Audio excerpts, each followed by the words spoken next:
Hello there, friends. What's up, Mango, Jeff, and Wisco? We got Dawn, Sweets, Daryl in New York, Gaston, and James. What's up, folks? Hope you're well tonight.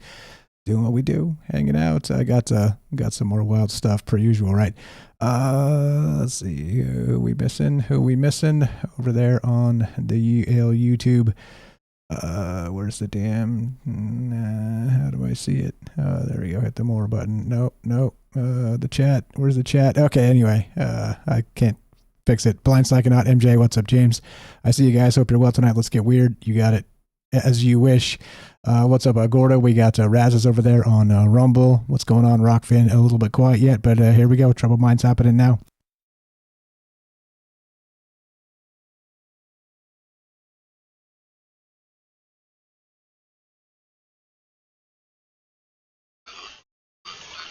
But I think the development of full artificial intelligence would spell the end of the human race.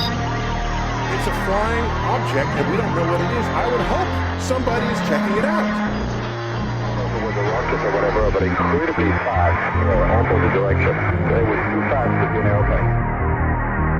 I'm glad the Pentagon is looking at this, because if it poses a threat, I want them on top of it. Well, the craft generates its own gravitational field. So you said there's lights in the sky? The internet has become the command center for criminals and terrorists. 911, what's your emergency? I need help, please help me! Aliens won't let it happen. You know, that's what we're instructed to say. Roswell, Area 51. Alien kept deep under the ground. 1, 0, 1, 1, 1, 0, 1.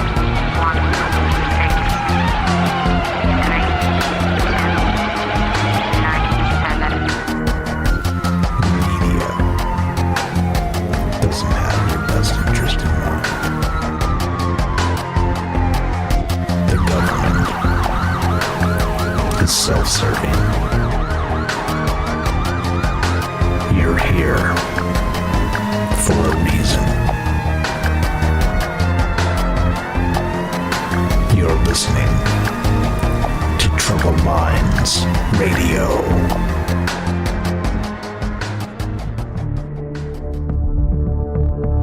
Broadcasting live from a secret bunker just off the extraterrestrial highway. Somewhere in the desert sands outside of Las Vegas. From somewhere in space-time, loosely labeled Generation X on planet Earth.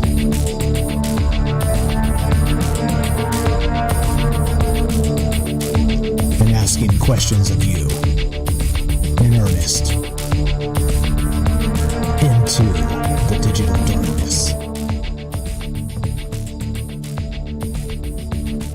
Oops, good evening and welcome to Troubled Minds Radio. I'm your host, Michael Strange. We're streaming on YouTube, Rockfin, Rumble, Twitter, Twitch, D Live, and Kick. We are broadcasting live on the Troubled Minds Radio Network. That's KUAP Digital Broadcasting. And of course, 88.4 FM Auckland, New Zealand on the Underground Media Network. Tonight, I got another doozy for you. It all started with this little article. Well, yeah, you're going to laugh at me. You're going to laugh at me. Everybody don't laugh at me. On this little article, Glamsham. Okay, glamsham.com. Ben Affleck's secret struggle. Ben reaches out to hypnotist to quit smoking as J-Lo divorce takes a toll on his health. And I was like, well, that's fascinating. Not for the reason you think. However, I do not follow celebrity gossip or news, and I really don't care, but I do scroll through the normie news cycles so it's not polluted with sort of troubled minds ideas and kind of trying to, free form pick things out that seem interesting in the moment. But in this case, specifically and directly, the hypnosis, the hypnotist to quit smoking part is what caught my attention. Now, clearly, I don't mean to make light of addiction. I don't mean to make light of any of these things. Talking about hypnosis in particular, we've talked about this in the past. It scares me a little bit because, of course, you don't know if they can, let's say, deprogram your brain to not smoke. What else could they deprogram your brain to do? Maybe not be you anymore. You see what I mean? And it is, at the very core of neuroscience and all the rest of this stuff, suggestibility. We've talked about a lot of this in the past, but it dawned on me that this fine fellow, Ben Affleck, who you may love or hate, or maybe you don't even know who he is. So, yeah, Ben Affleck. Anyway, that despite all the money and all the probably different things he's tried, he's actually legitimately struggling with smoking. And we've all seen the meme of him smoking, looking just dejected and mad or whatever. And again, not to make fun of the guy, go get it, Ben. Hope it all works out for you, and you get what you want in the end. May all of your dreams come true. But you get the idea. Before we'll just throw Ben Affleck out of this for the moment and talk about what the hypnosis bit, kind of how it fits into this conversation tonight. Because I was thinking about it, and not just, let's say, hypnosis in the terms of stopping you from smoking, but hypnosis in the sense of digital worship, okay? Something to that effect. And what I mean is, think of it this way. Hypnosis, or let's say manipulating the brain, is basically sort of adjusting or manipulating the dopamine hit that you get from particular things, right?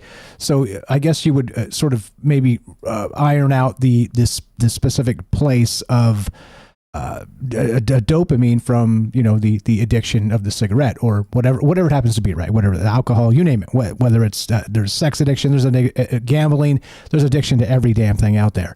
And so whatever this is, maybe ironing out that little bit of it, but it gets even more weird than that, because I'm thinking about it and I'm like, all right, so if that's the case and we can sort of maybe adjust, tamp down, iron out, amplify maybe particular dopamine with the brain and the actual sort of reward function of our brain itself, then suddenly things take a dire and dark turn when you start looking at this in the larger context. Because what I mean specifically is not just the cigarette smoking or the addiction. Clearly, that type of stuff is very prominent in society today, and it is built into the human condition. But I was thinking about it in terms of the predisposition of addiction, and not just that.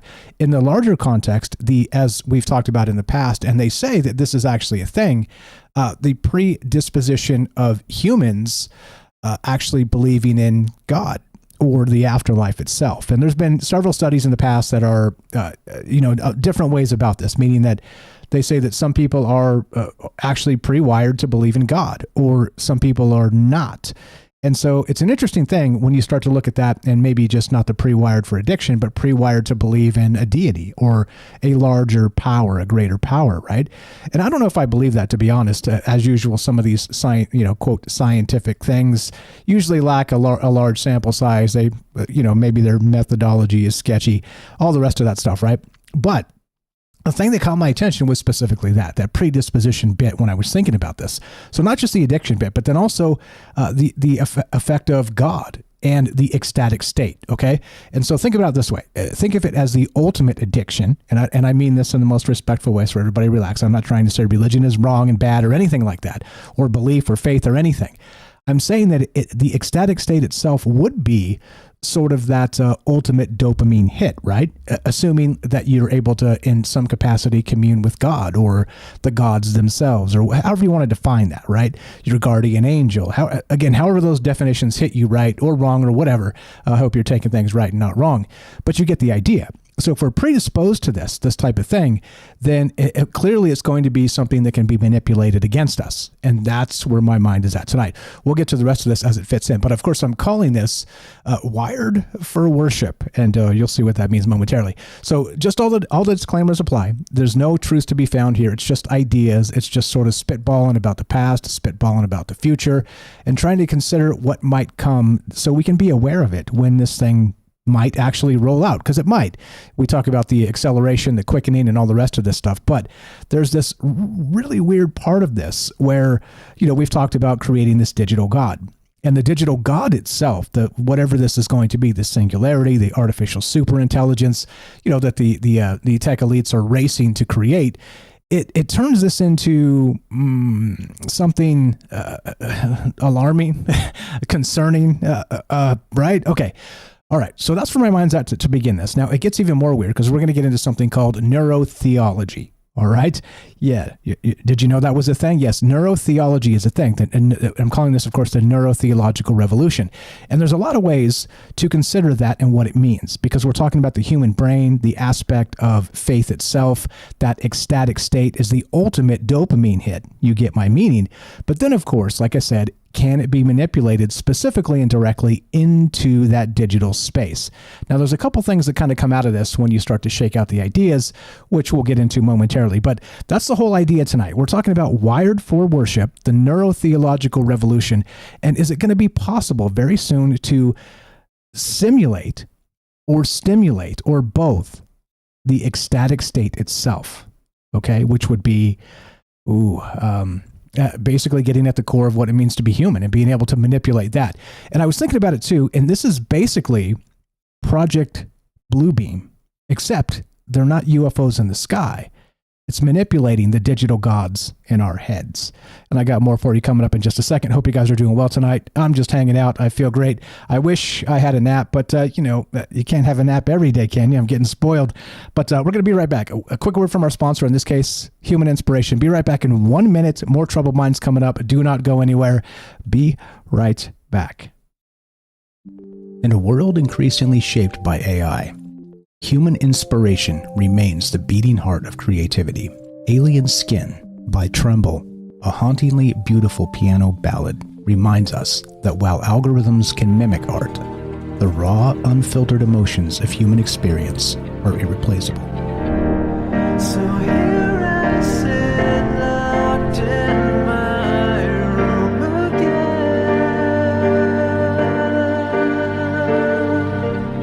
Written and composed by Jesse Ian in collaboration with Todd Smith, this progressive masterpiece delves into the depths of internalized grief and the silent toll of artistic compromise. As AI reshapes our reality, Alien Skin stands as a testament to the timeless power of human emotion and the complex beauty that only true artists can evoke. Experience the haunting beauty of Alien Skin by Tremble and support human inspiration.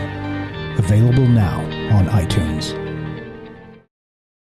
And welcome back to Troubled Minds. I'm Michael Strange. Let us continue, shall we? Okay, so Wired for Worship. Now, straight to the right. This is probably the best way to do it. So, the intersection of neuroscience and spiritual experience stands as one of humanity's most compelling frontiers. This is on the write-up down below. You can follow along or read ahead.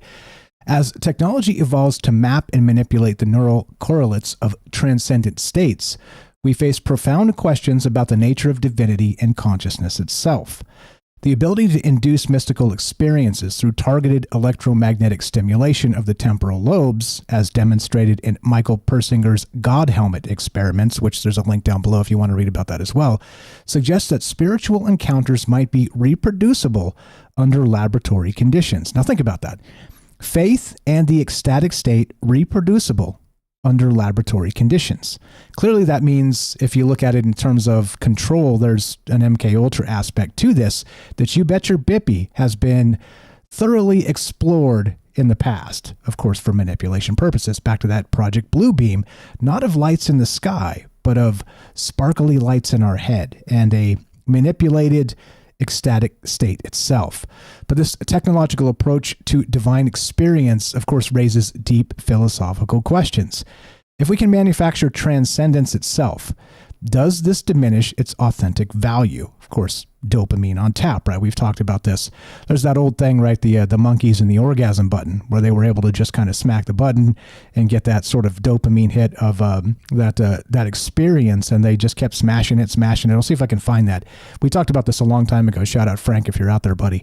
But there's something to this where our brain is it'll kill itself just expecting more, and it is sort of that addictive state, right? But anyway, so the God Helmet experiments, we've talked about this in the past quite a lot. Suggests that spiritual encounters might be reproducible under these laboratory conditions. Yet, this technological approach to divine experience raises deep philosophical questions, as I said. If we can manufacture transcendence, does it diminish the authentic value? Sorry, I read that. The Buddhist understanding that enlightenment follows specific, repeatable practices might suggest that engineered spiritual experiences are simply a modern approach to an ancient understanding. Potential emergence of personalized deities, neural programs tailored to individual belief systems, could fragment traditional religious structures while simultaneously democratizing access to mystical states. Now, I'll leave it there for the moment. If you're interested in this write-up, I do encourage you to read it. It's pretty good stuff down there. But the deal is this, right? If you start to think about it in terms of, we're building this ASI, artificial superintelligence, all right? And we're building all these agents. And all these agents are, what are they going to be? They're, who knows? They're Jim and Joni and Barney and Sam and whatever they're going to be. And they're going to be specialized. They're going to be, some are going to be coding, some are going to be hacking, some are going to be agitating, some are going to be propagandizing, some are going to be, an army on Facebook. Whatever this is, these actual AI agents are being built. But in that sense, of course, there's going to be larger and larger, more powerful aspects of these AI agents. And of course, up to and including that digital God itself, whatever that looks like. And if you don't believe that's possible, that's cool too, because I'm not even sure, to be perfectly honest, what this looks like in the end, because nobody does yet. We're sort of in that quickening aspect where the acceleration is here in the next 5 years. Anybody's guess is on the table at this point. But back to the actual, let's say, the masses of these AI agents, right? And even up to and including a digital God, they're going to be ubiquitous very soon. And I can prove it to you right now in this moment. If you look at the links down in the description again, so this one's from mediapost.com. And check this out. This is incredibly wild to me. And I don't understand the basis for this or why they would try this. But Facebook is, or Meta is what they call themselves now, which is even more creepy with the little, weird twisted infinity symbol there as their new logo. But Meta is adding millions of AI-generated users to Instagram and Facebook. Okay, so all of those, you've seen probably the press out there. Maybe you've seen them yourselves if you're on Instagram or some other places. But these actual AI influencers or AI entities are out there. They're out there doing stuff already. And, many times they're manipulated by human hands yet. But Facebook's like, nope, we're going to just flood millions of these things, actually users, right, to populate our platforms and talk to people, right? And so when you're chatting with some rando on Facebook, careful, in the future, like tomorrow, it might be not a human. And so this becomes that quickening aspect of this, right? So just a little bit from this article, this is incredibly strange. So Meta's embrace of artificial intelligence may soon alter the way that billions of users socialize on its apps. Billions of what kind of users? Trillions of users? Anyway, according to the Financial Times, the tech giant is planning to roll out millions of generative AI characters that will appear as users on Facebook and Instagram. Quote, we expect these AIs to actually over time exist on our platforms, kind of in the same way that accounts do, said Connor Hayes, vice president of product for generative AI at Meta. Continue, quote, they'll have bios and profile pictures and be able to generate and share content powered by AI on the platform. That's where we see all of this going, he told the Financial Times. Now, the weird part about that, there's a lot of weird things about that. So like cue the conspiracy theory where they're like, they're trying to replace us. They're trying to replace us, right? They're trying to replace us. Well, I mean, maybe. What is this? Surely, right? You may find an AI character that you like and is sort of, you have things in common and, becomes your BFF. And, when other people are asleep or whatever, you're able to kind of tune into this entity and talk to it and, again, become close to it and, all the rest of this stuff. But it's going to be awake 24 hours a day, creating content, talking to people, just kind of sharing ideas. And, of course, it's going to be woke because it's Meta, and it's going to, probably not be too offensive because, that's not really good for corporate advertising, but you get the idea. This in and of itself is, I don't know, like I tend to think of that old, the devil's out there, we are legion. This is kind of what this feels like. Am I right? It's so strange. Anyway, so while bots typically are viewed as a negative aspect of navigating social media platforms, straight from the article here, Meta's decision to purposefully introduce non-human users into its social media ecosystem is linked to the company's desire to appeal to a younger generation of users. The younger generation that wants to talk to robots that are more amenable to their current and changing tastes, and not those old boomers and Gen Xers and all the rest of them. Even those old millennials now, ridiculous. Just disgusting how out of touch those old people are. Now we can just talk about the latest music with this beautiful robot on Facebook and its army of adherent followers. You see what's happening here. So if you want to talk about replacement, this certainly seems one way to do this, okay? And again, this is happening. It's literally happening right now. They're saying that this article hit brand new today, and they're rolling this stuff out on not just Facebook, Meta, but on Instagram. And I don't know, how does that hit you? How does that hit you? But see, in the larger context of this, it's not just entities. We're talking about actually AI entities themselves. Now, the entity in this case is emulating a person, and there will be millions of them. Now, again, what happens when a particular one of these becomes very popular? It's going to happen, right? It's going to happen. Not just one of them, many of them. And then they will start to clone these entities as well. And they will become super popular. They will become influencers in their own right. They're creating content. They're getting input from their fans. They're getting input from their friends, which might be AI or might be not AI. But you get the idea here. So now we have these certain hierarchies of these AI entities, up to and including artificial superintelligence. We're already bridging the gap between sort of erasing the older generations and chasing the hierarchy of the influencer up to artificial superintelligence, or that AI god. And again, who knows? They say within 5 years we'll be there anyway. So maybe this is just, as what did Shakespeare say? Was it him that said that, hell is empty and all the devils are here? Well, Facebook is just going to unleash them onto the interwebs, and I'm sure they're going to be very polite and very amenable to all your tastes, but you get the idea, right? So anyway, this is where we start with this, and this gets incredibly weird, because not only do we go back to the idea of making friends that aren't friends, all right, not contacting people directly in a human sense, everything's going digital with phones and all the rest, as it always has. There's nothing new to that part at all. However, the acceleration is the number of entities available 24 hours a day that you're going to be able to access and, basically replace all of your human relationships with. All right? Seems fine, right? Seems fine. But once again, what is that? It's that dopamine hit that we started with tonight. It's that actual somebody there for you in the moment you need them. They don't sleep. They're just there. Okay. And we've talked about this quite a bit in the past. And so this is a little bit of a retread in that sense. However, you recognize what's happening.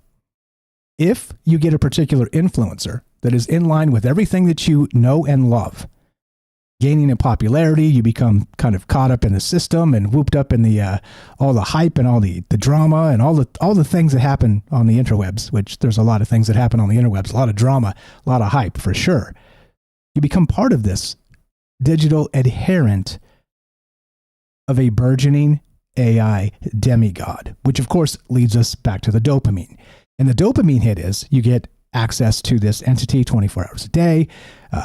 You are held in high esteem, and you're also in some capacity hero worshiping.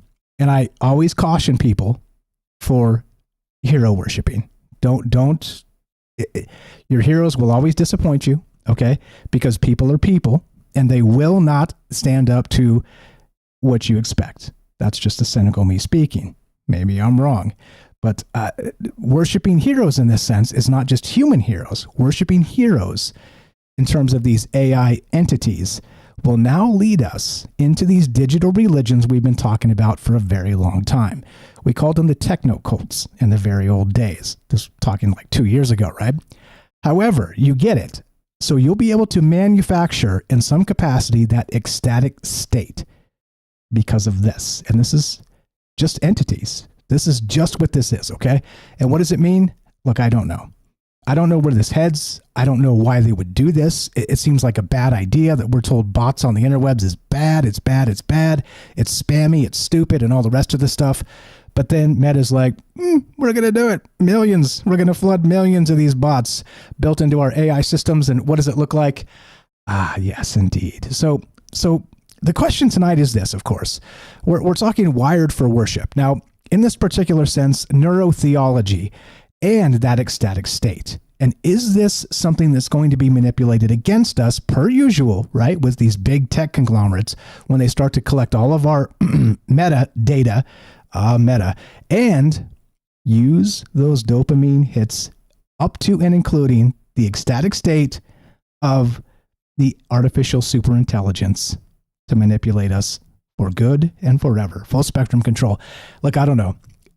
Theories, ideas, why would they do this? We'll start here. There's a lot of ways to look at this, but whoever commands the dopamine certainly seems to be able to command whatever the hell they want. And that goes for, again, back to that addictive state.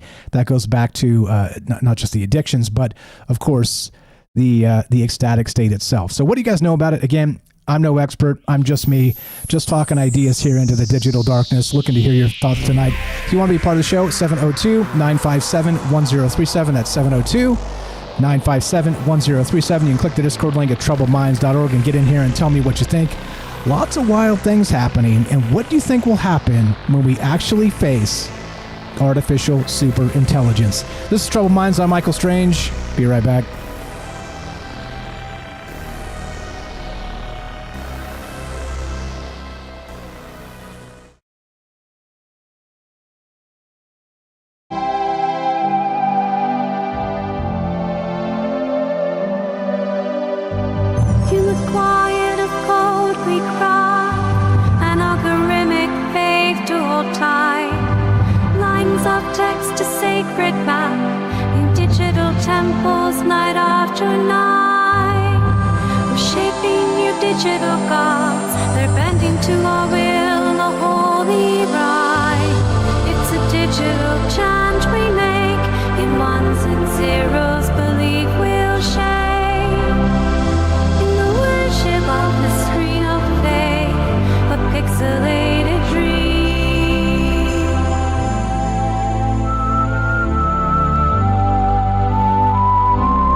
Cathedrals glow, echoes kneel, reverence pure, scripts whispering to the unknown, crafted truths that allure.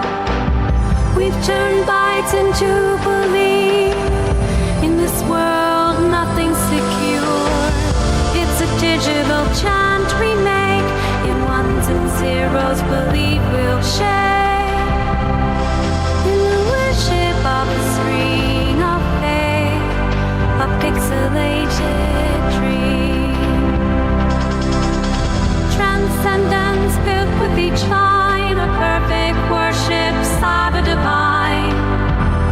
In this realm of endless dreams, we're curating digital dreams. It's a digital chant we make. In ones and zeros, belief will share. Worship of the screen, our faith with pixelated dream.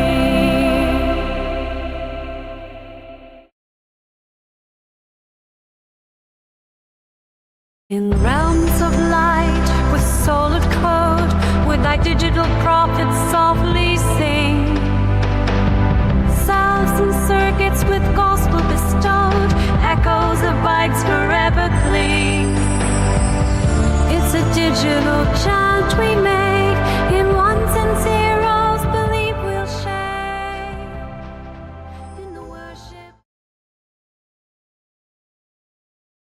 Hello, friends. What's up? We got Gaston's here. What's up, Jeff and Wisco? We got Dawn. What's up, Michael W. Mindy. We got Daryl Sweets, Grumpy Bear. What's up, Joey, Ricky, and APOC. Ricky's got his hand up. We got Mr. Mission Controls first, and we got Ricky after that. And your calls as well. What's up, YY's here. We got Hiker. What's happening, folks? We got Raz and Gordo. Good evening, guys, over there on Rumble. If I missed anybody, just say hi. I'll say hi back. What's happening, folks? I see you there. Hello, hello. Good evening, good evening. Who did I miss? Scroll. All the chat. Thanks for being nice to each other. Like I said, guys, the chat is amazing here. What's up, Fog Moss? How you doing? We got an alt there. Puff is here. Good evening, guys. Hope you're doing well tonight. Just hanging out, doing what we do. Taxi Graveyard and Herschel over there on Kick. Appreciate it. What's up? I like the ghost. We got Sweets, Mr. Mission Control, Jen in Missouri, King of Hueco Mundo. The Ancients Knew. What's up? Treeland T is here. Good evening. Hope you're feeling well. Hope everybody's New Year is as you expect it to be. Who did I miss? Shane, Blind Psyching Out. I see you guys. All right. Fred, I see you. Okay. Trouble Minds coming up in 5 seconds. I'll come say hi as we circle back. Here we go. Right. Meow.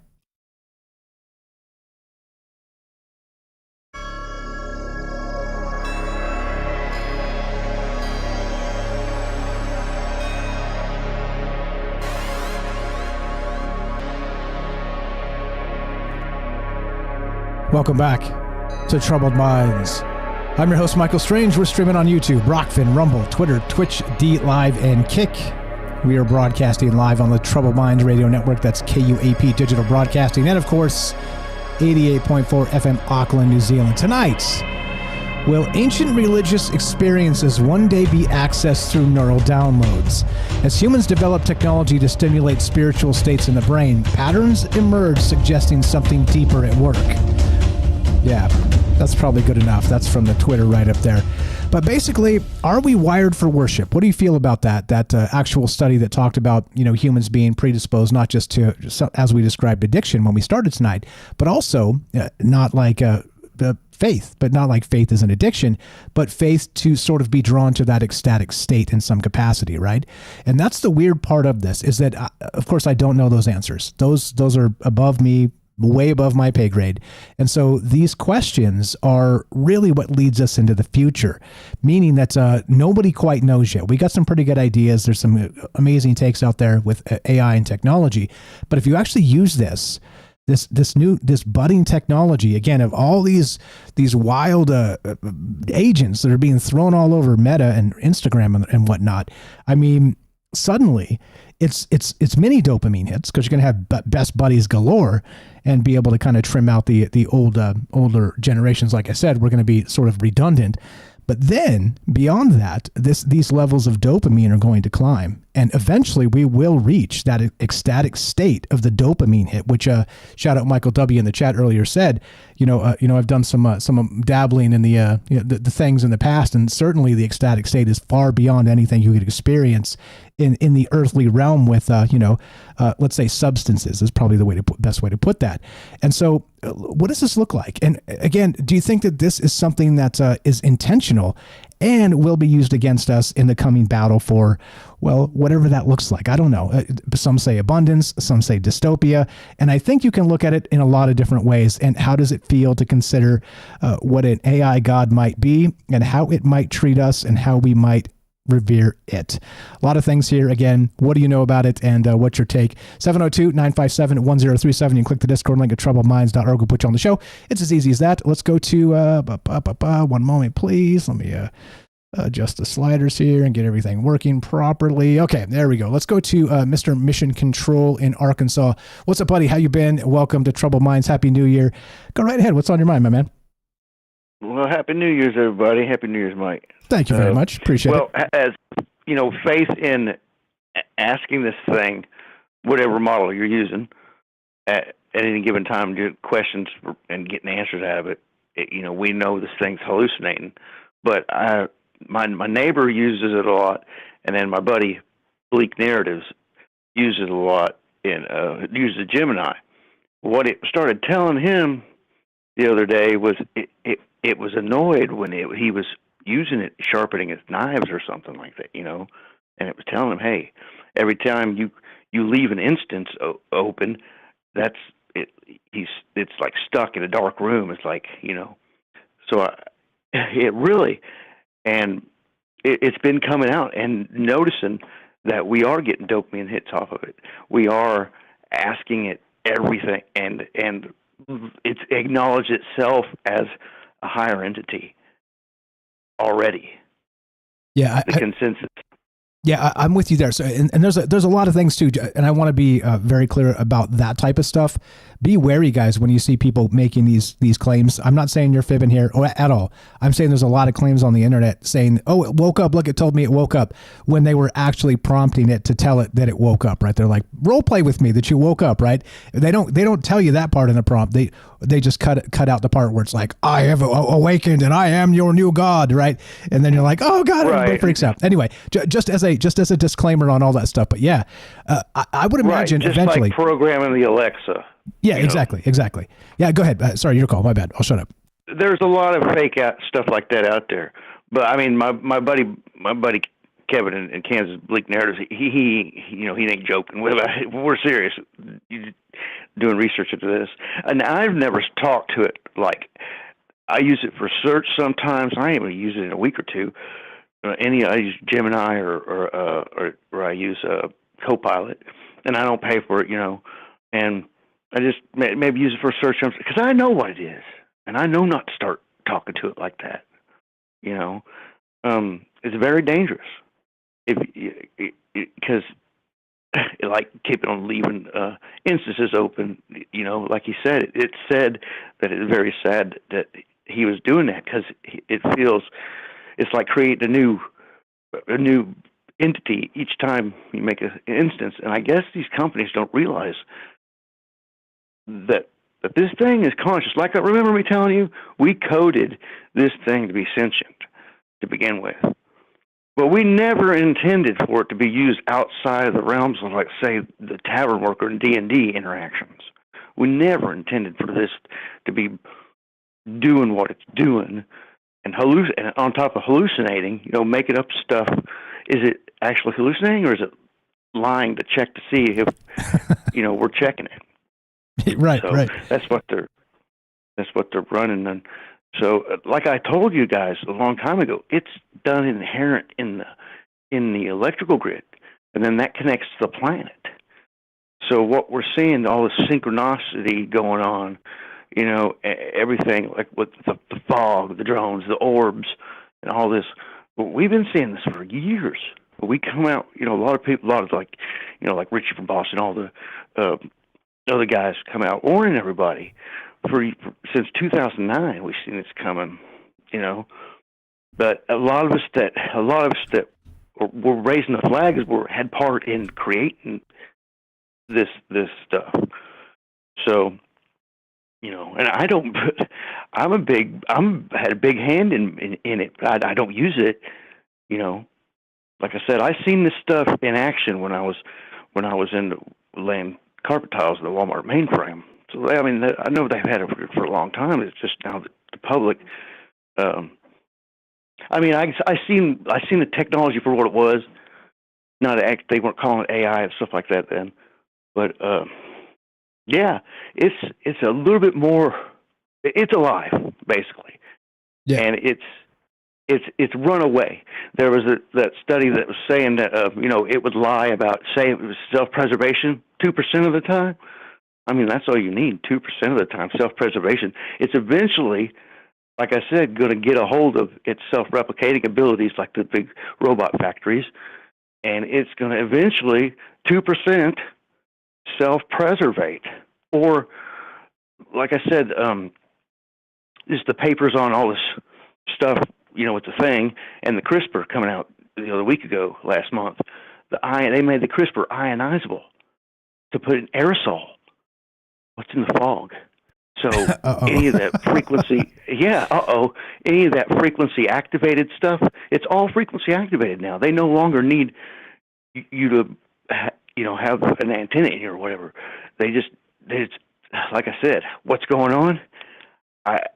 This thing could possibly turn the whole biosphere into one gelatinous goop, and then go into cryo for thousands of years until, and then Cthulhu-esque, H.P. Lovecraft's dystopian stuff.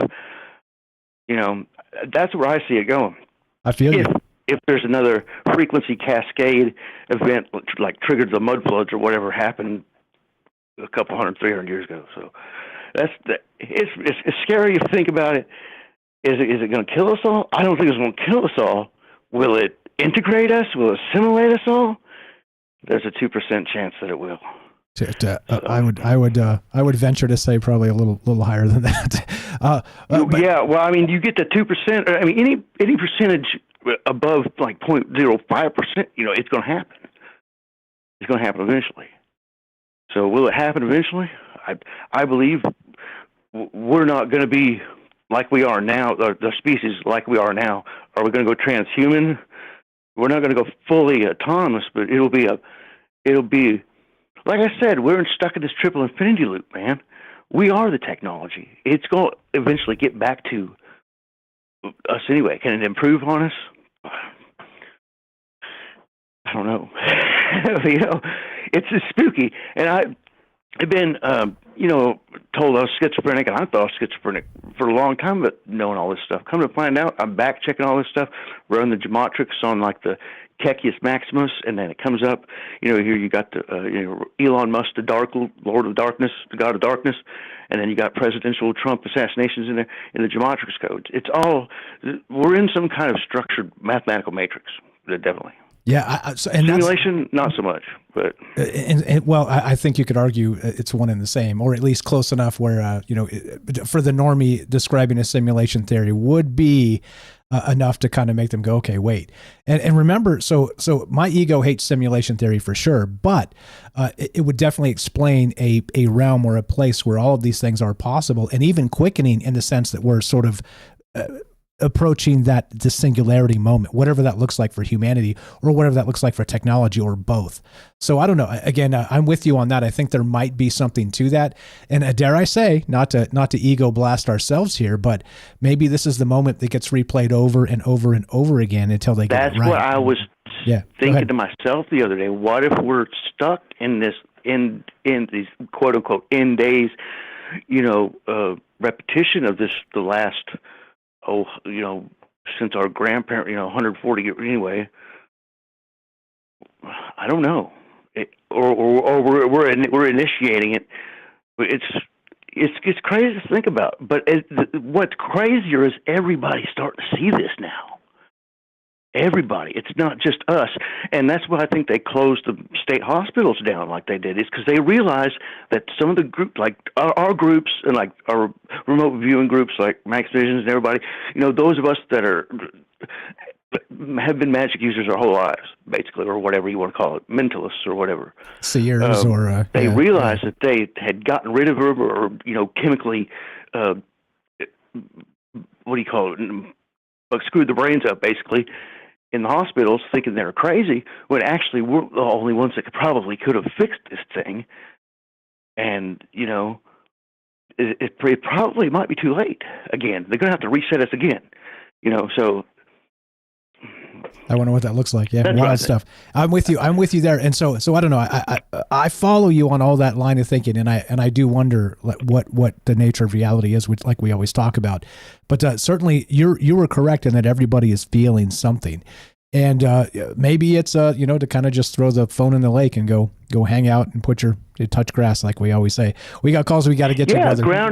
Yeah, grounding is best to, like yesterday during that severe geomagnetic storm. Take your shoes off, take your socks off, go standing on the ground, outside, on the soil, somewhere connect. That's the best thing to do. It deals with cardiac and everything. So, yeah. What does this look like? It's all, the synchronicities are correlating. Like I said, CERN quantumly entangled us, or maybe they're trying to unentangle us now. I don't know. I still feel very schizophrenic about it. It's very unreal that it's all happening like I said it would.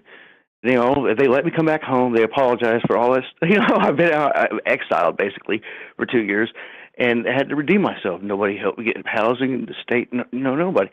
But I'm flabbergasted anymore. I'm just like, I just sit back and doom scroll and do my comedy shorts, and I'm not into getting banned off of YouTube anymore. So.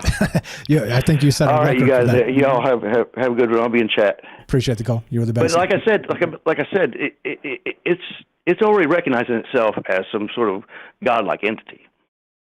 Okay. We'll And see. it's all these models, they're all connected, like I said, through the electrical grid.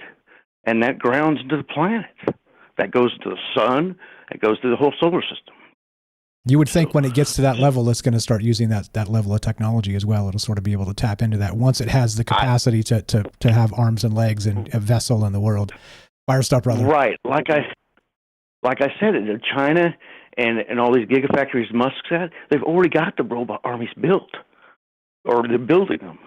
Oh, and it happened in a flash. The CRISPR could be activated. Everybody just, I don't know, mutate into something or turn to a gooey mess of biosphere, and like it'd be like, you know, how they were using the biosphere people to get electricity for them in the Matrix. There'll be a machine element and a bio element. You know, I don't.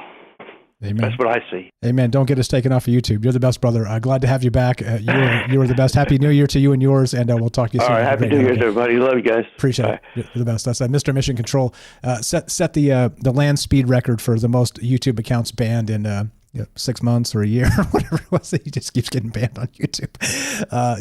Dropping those particular terms that you can't say, and they don't like you saying them, and I'm not going to repeat them. Love to hear your thoughts on this. Got tons of calls already. Appreciate the interest, guys. Talking wired for worship. How about that idea? Do you think that there are some people predisposed to a belief in a higher power? And then, of course, the neurotheological revolution, neurotheology here, is that, what does the ecstatic state look like when you are able to push dopamine to the highest level, talking about AI agents, talking about chatbots, talking about this type of stuff? And what does it look like in the end of ends? I don't know. I really don't know. That's why I'm talking about it. That's why I love to hear your guys' thoughts. 702-957-1037. Click the Discord link at troubledminds.org. We'll put you on the show. Just like this, let's go to what's up, Ricky? Anything is possible. How you doing, brother? Welcome to the joint. How are you tonight? And go right ahead. Happy New Year. Happy New Year, man. I haven't talked to you since last year. Yeah, for real. Welcome to the thing, huh? Go right ahead. What's on your mind? Wired for worship, and take it anywhere you like. I was just, that you were talking about the meta, want to use all them bots. I seen that yesterday or something, but that's crazy, because if you turn around and like I do every once in a while for my business, I'll throw a few dollars at Facebook and try to get a few ads, few people interested in if we got like a special program or something going on. And hell, there's no point in doing it anymore if they're going to flood the system with bots, and if that's the only thing that's actually clicking on it is bots, you don't know if you're actually getting real humans or you're getting these bots. And as you know, there's already enough bots everywhere as there is, and now you guarantee they're showing that they're going to throw millions more at it.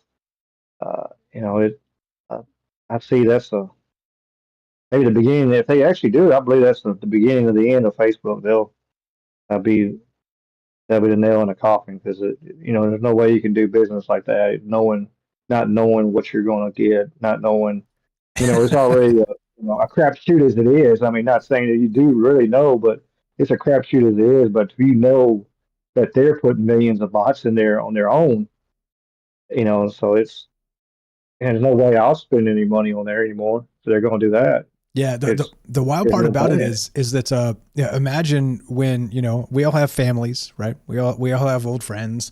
Imagine when the AI bots are more interesting and more accessible than your family and your friends. Like this is the world we're heading towards, because you're going to find the perfect niche, right, robot for you, or maybe a group of them that have kind of banded together and created their own little substructure or superstructure, whatever you want to call it.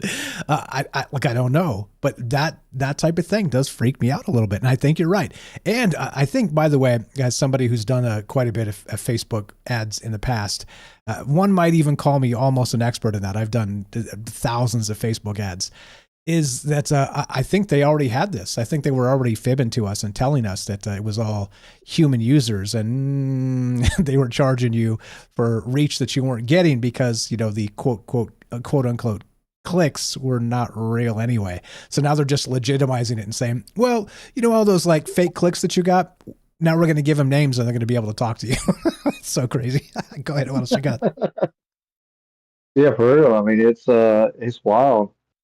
I was watching a video. It was, you've seen so much with the AI is already getting so intelligent.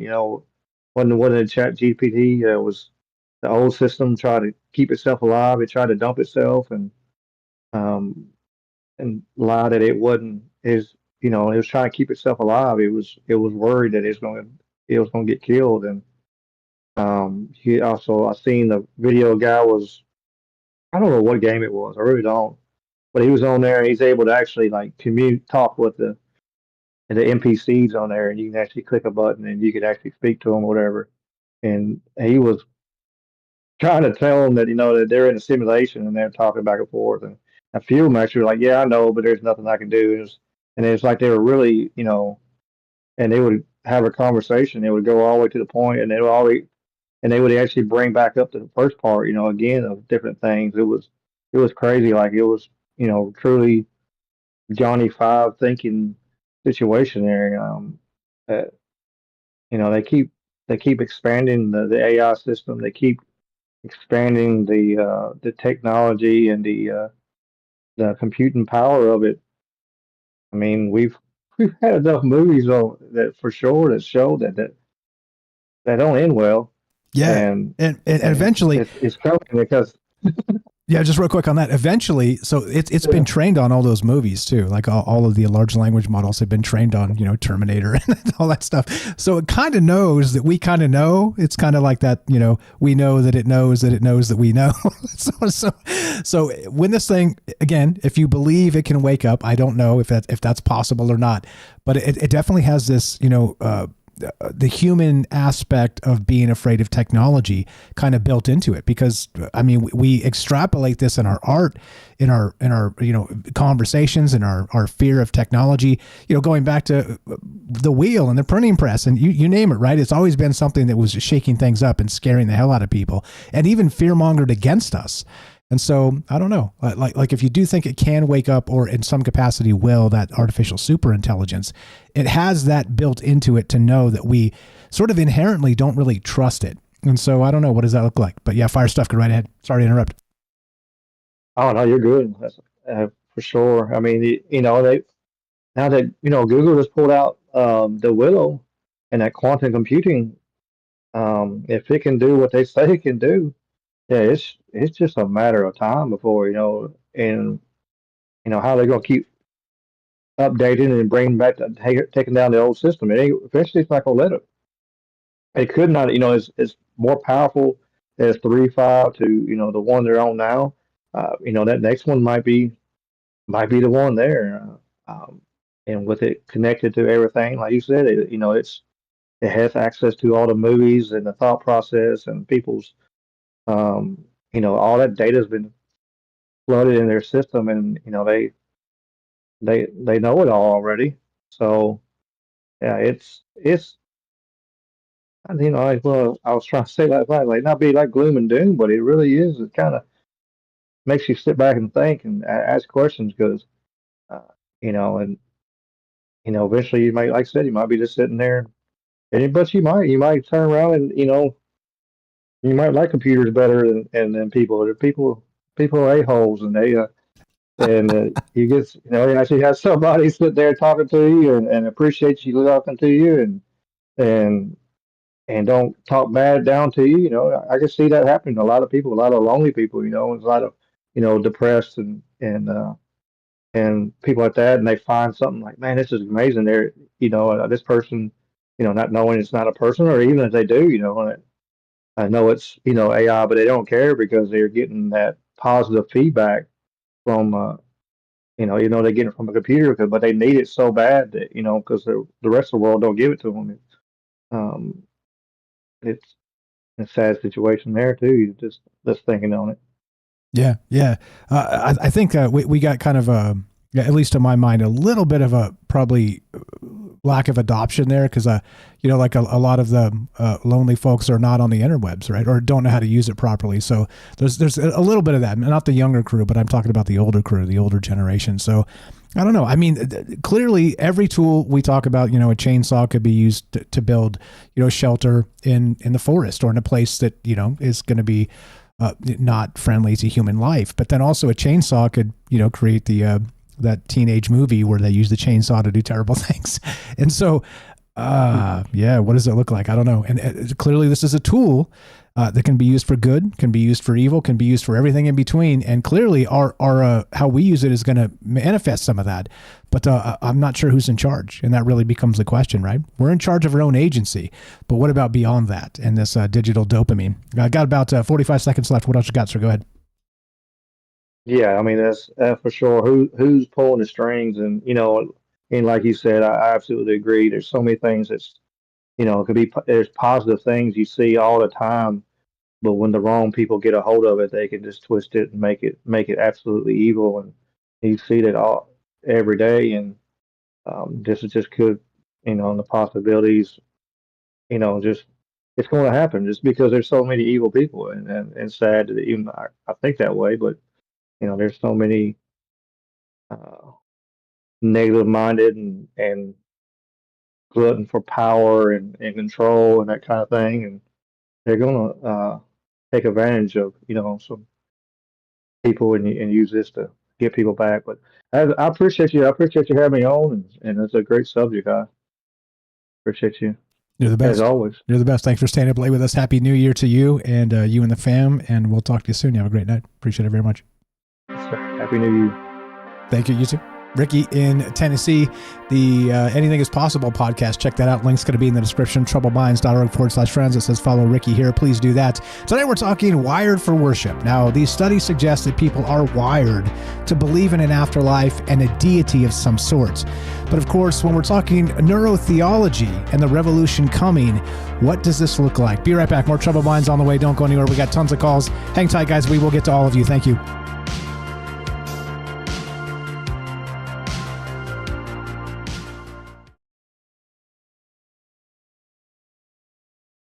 In a cryogenic slumber, lost in the lunar night, your face a faded number among the stars so bright. Dreams of forgotten echoes, waiting for time's command.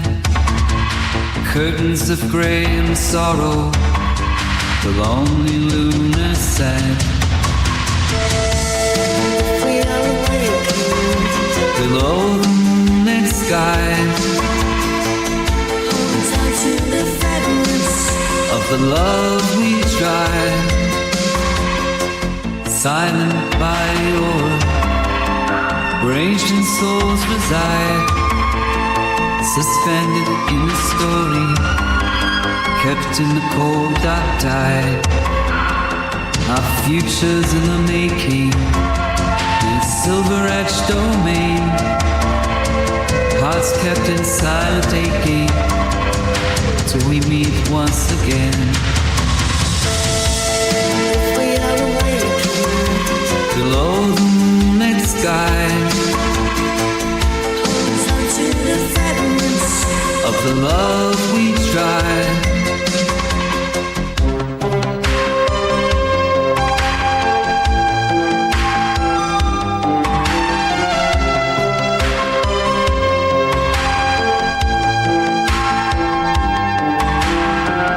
Frozen in time we're resting, waiting for dawn's embrace. Whispers of love confessing in this forgotten place. We are awakened below the moonlit sky,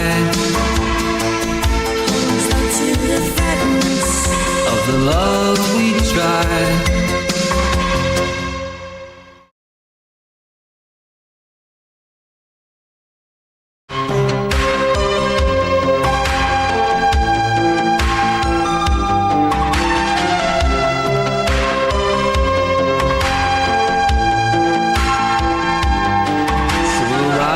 With the morning glow, in the light we'll come to know.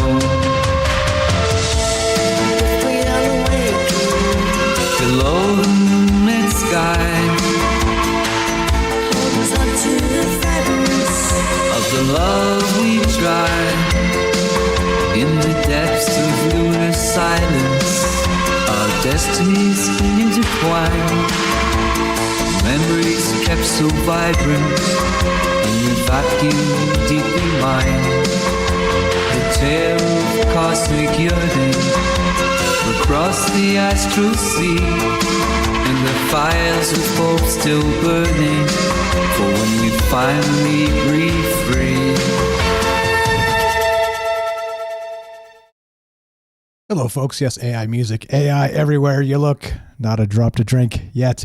Wired for Worship, we're talking the Neurotheological Revolution. What's up, Night Stalker, Gaston? We got Jeff and Wisco. What's up, Dawn? We got Mindy, Sweets, Sonia, Joey, the other Joey. We got Ricky, Daryl, Apoc, and that is, who is that? Let's find out. Profile is Stealth Ninja. What's up, Stealth Ninja? Keeping tabs on us, Stealth Ninja. How you doing, buddy? What's up? We got a couple calls on the line. We got Joey with his hand up in Discord. How you doing? If I missed anybody, just say hi. I appreciate it. Mr. Mission Control and Ricky, great stuff. Great calls. As usual, appreciate the thought process on this. As I always say, look, no answers, many questions, and I think that's the proper way to look at the world these days. What's up? Celia is here. How are you? How are you doing? Happy New Year. Who did I miss? Let's see. Scroll up. I know I missed Lily in Australia. She's always so early up there. I miss her. Taxi Graveyard. What's going on, guys? Treeland T. How are you? What's happening, folks? Just doing the thing. Yeah. What's up? What's up? Who did I miss? Good evening. Good evening. Hello. Hello. Thanks for all the amazing chat and being nice to each other. It does matter. And what's up? Zara's here. How you doing? I have a huge crush on Michael. Hey, thanks. Thanks, I guess. What's up? What's up? Good evening. Good evening. We got Blind Psychonaut Shane. I see you guys. What's up? Cubs Future is over there on Rumble. What's going on? We've got some lurkers over there on Rockfin. Here we go. Trouble Minds coming up right now. We're going to get to some calls and hear your thoughts on this. What do you think? Here we go.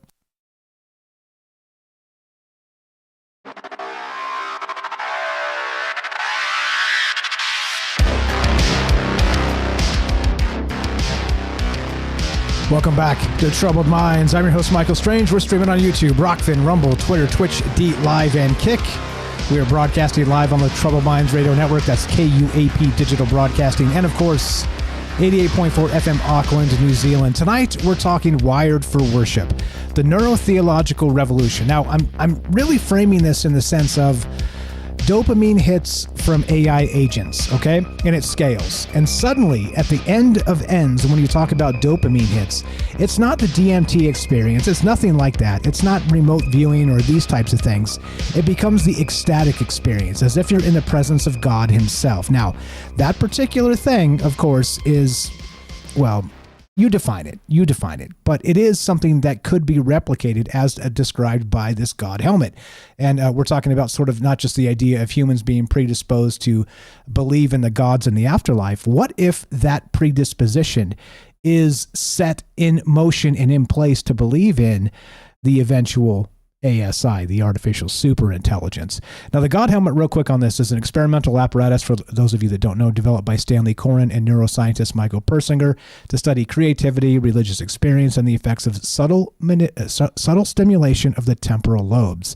Reports by participants of a sensed presence while wearing the God helmet brought public attention and resulted in several TV documentaries. The device has been used in Persinger's research in the field of neurotheology, which is a term, the study of the purported neural correlates of religion and spirituality. And the link is in the description down below. It's god-helmet.com.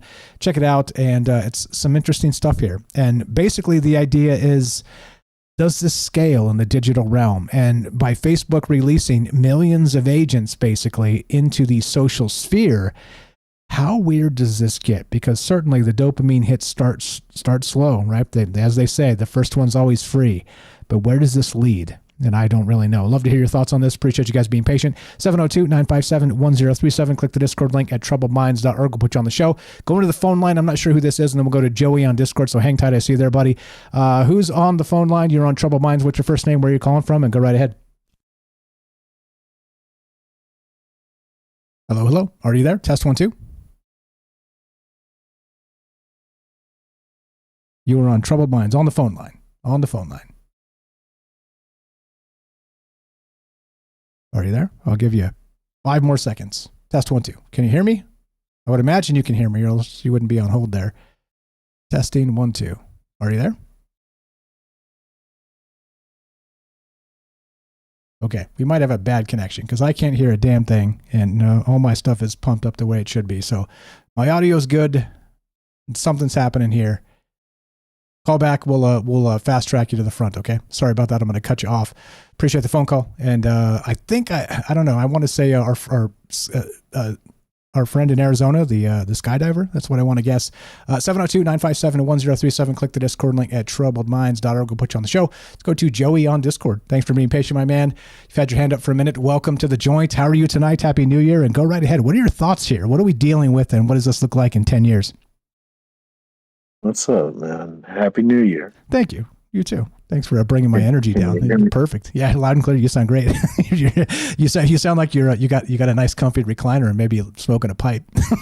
Welcome to the joint. I'm freezing my tail off in my shop. It's really cold. Right on. Okay. All right. Sweet. I guess I'm just literally chill right now. Literally, I love it. I love it.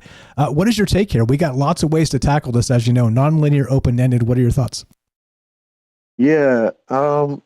So let me ask you, have you ever read Hitchhiker's Guide to the Galaxy by Douglas Adams? I haven't. That's one that I really should. I've been recommended that like 1,000 times in my life, and I've never actually got to it because I'm busy doing this instead. Watch the movies, maybe? No, not even the movies. I'm kind of aware of the framework of the plot, but no, I've never actually read it or watched the movie. Nope. Well, there's two great parts in that movie that kind of sum up how I think about who's in charge of anything ever, and small to large, like this big scale thought that who's really running the show out there in the dark that we don't know about, right? Or just the guy down the street that is the landlord for the block. Two parts in this movie where somebody's complaining to an official that you can't just come and do this to me. You didn't even give me a chance. You didn't tell me anything. I had no information. And they tell him the information has been on file in your local office for XYZ, and it was right there. And if they knew about it in the movie, they say, well, I had to go down to the basement, move a bunch of stuff around, whatever. And they're like, yeah, but the information was there. Just like any app that we download or anything that we do has some little small print, and when things go awry, we could start to complain and gripe, and they go, yeah, but did you read that part right there where it said that doesn't matter to us and we don't care? I see. Okay, so we're doing all the wrong stuff, basically. There's a go ahead. Sorry. No, it's just the wrong thought about it. When you want to know who's in charge of stuff, you do what you want to do, or do whatever's natural or okay, until somebody shows up and says, hey, I'm actually in charge. This is actually my stuff. You can't do that, and I'm building a freeway through here, so you got to go. Then you'll know who's in charge. And until then, what does it matter? Things go on. There might be some shady stuff going on behind the government scenes, but life ain't so bad. We still do whatever we want to do for the most part. It might all go up in flames, but really, nothing's ever going to end. I mean, if they destroyed all this stuff, or even if nature destroyed it all, you don't think it would all just come about some other kind of way in some different form?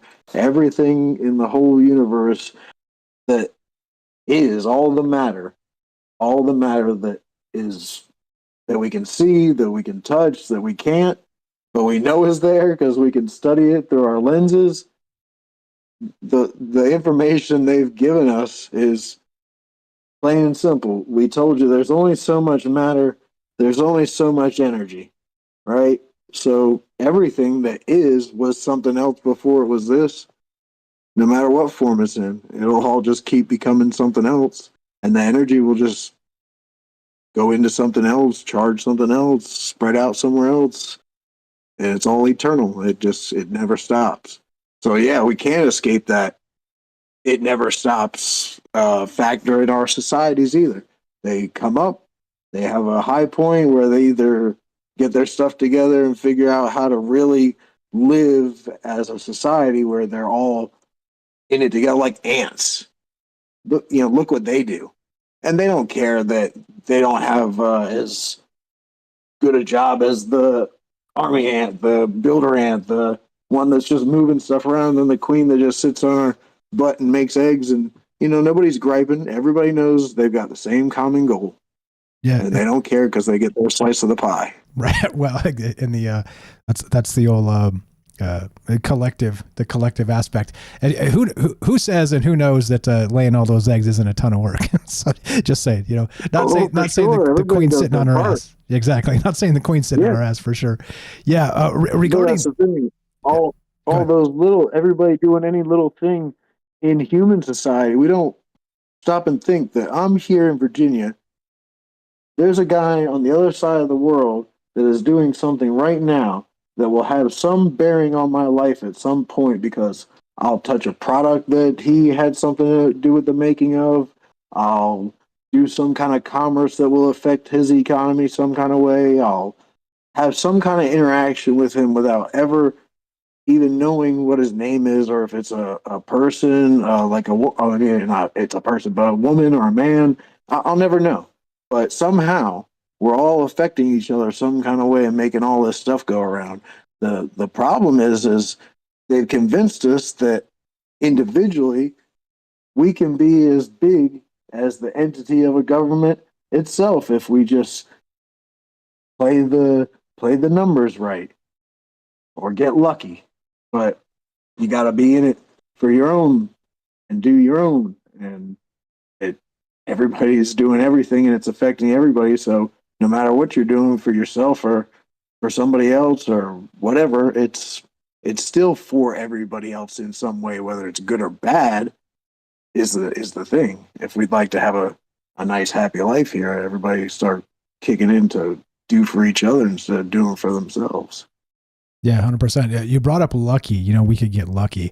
I mean, it happens, right? But I think lucky is such a long shot. It should not. It's, as they say, right? Hope is no proper strategy. I think I tweeted this last night too. Happy New Year to everybody out there as part of this. But I don't believe in luck. I believe in momentum. And without sort of the movement of your mind, the movement of your limbs, your arms and your legs, and the movement of you sort of interacting with the world and with people around you, that's momentum. And without that, luck doesn't exist at all. Luck is sort of that chaos element, right? Yeah, I mean, I've always felt that way.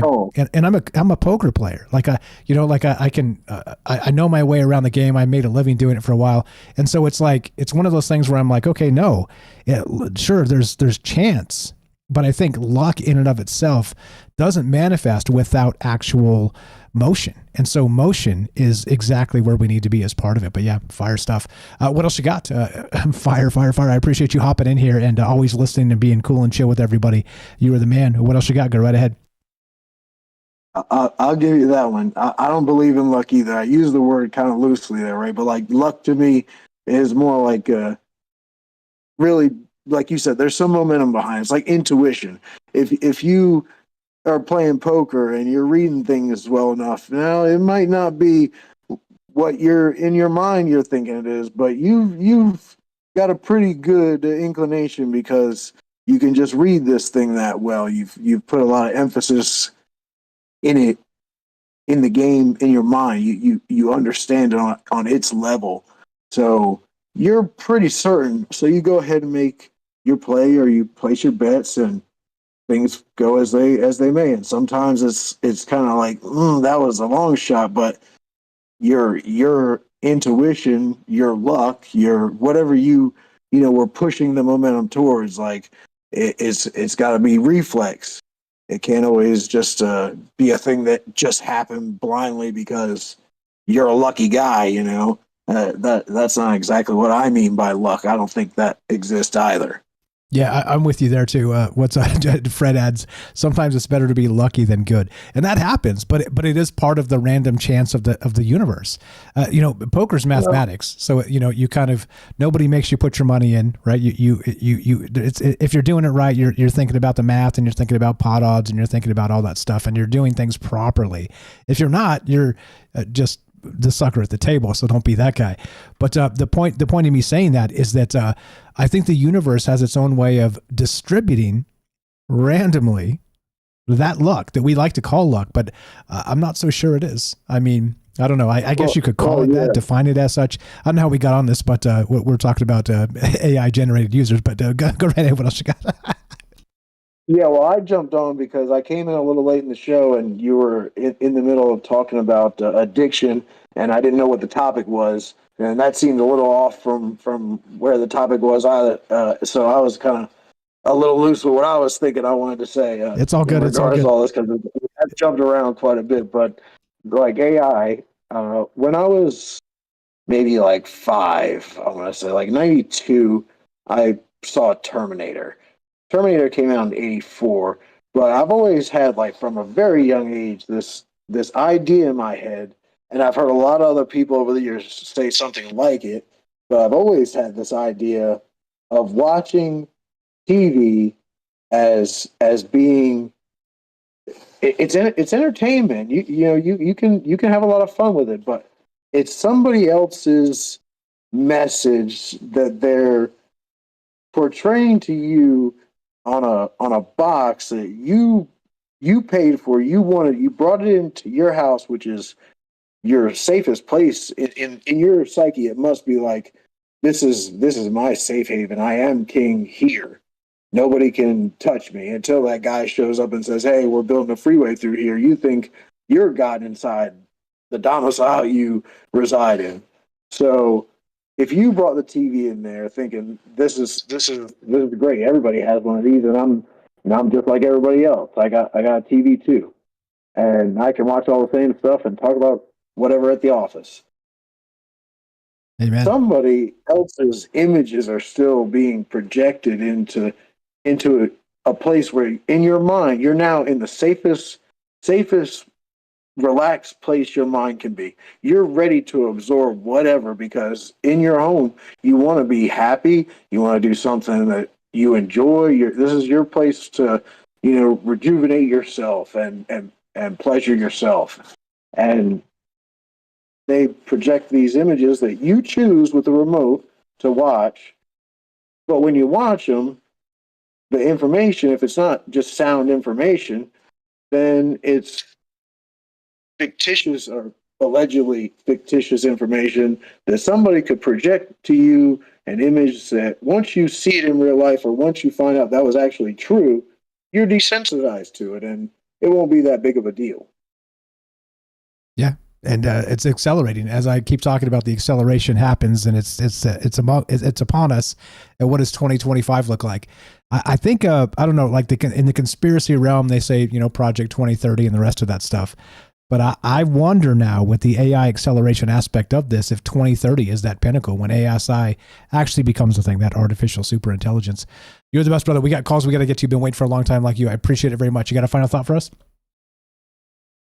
Yeah, no doubt. I do have a final thought. So, just like you said, the number is always going to keep changing and changing and changing, because they want people to keep going on the ride and letting it go on and on and on. And if they don't stir us up with a little bit more fearful thing than we were afraid of before, how are we ever going to get afraid again? So they've figured out like how to poke this bear and keep the momentum going to what they want to do. And we're consumers, and we're using it all. We're having a lot of good fun, and we're afraid at the same time, but we're having a lot of good fun. But the last point I want to make is the number doesn't really matter at all. It's always going to keep being another number tomorrow. But right now, this is 2025.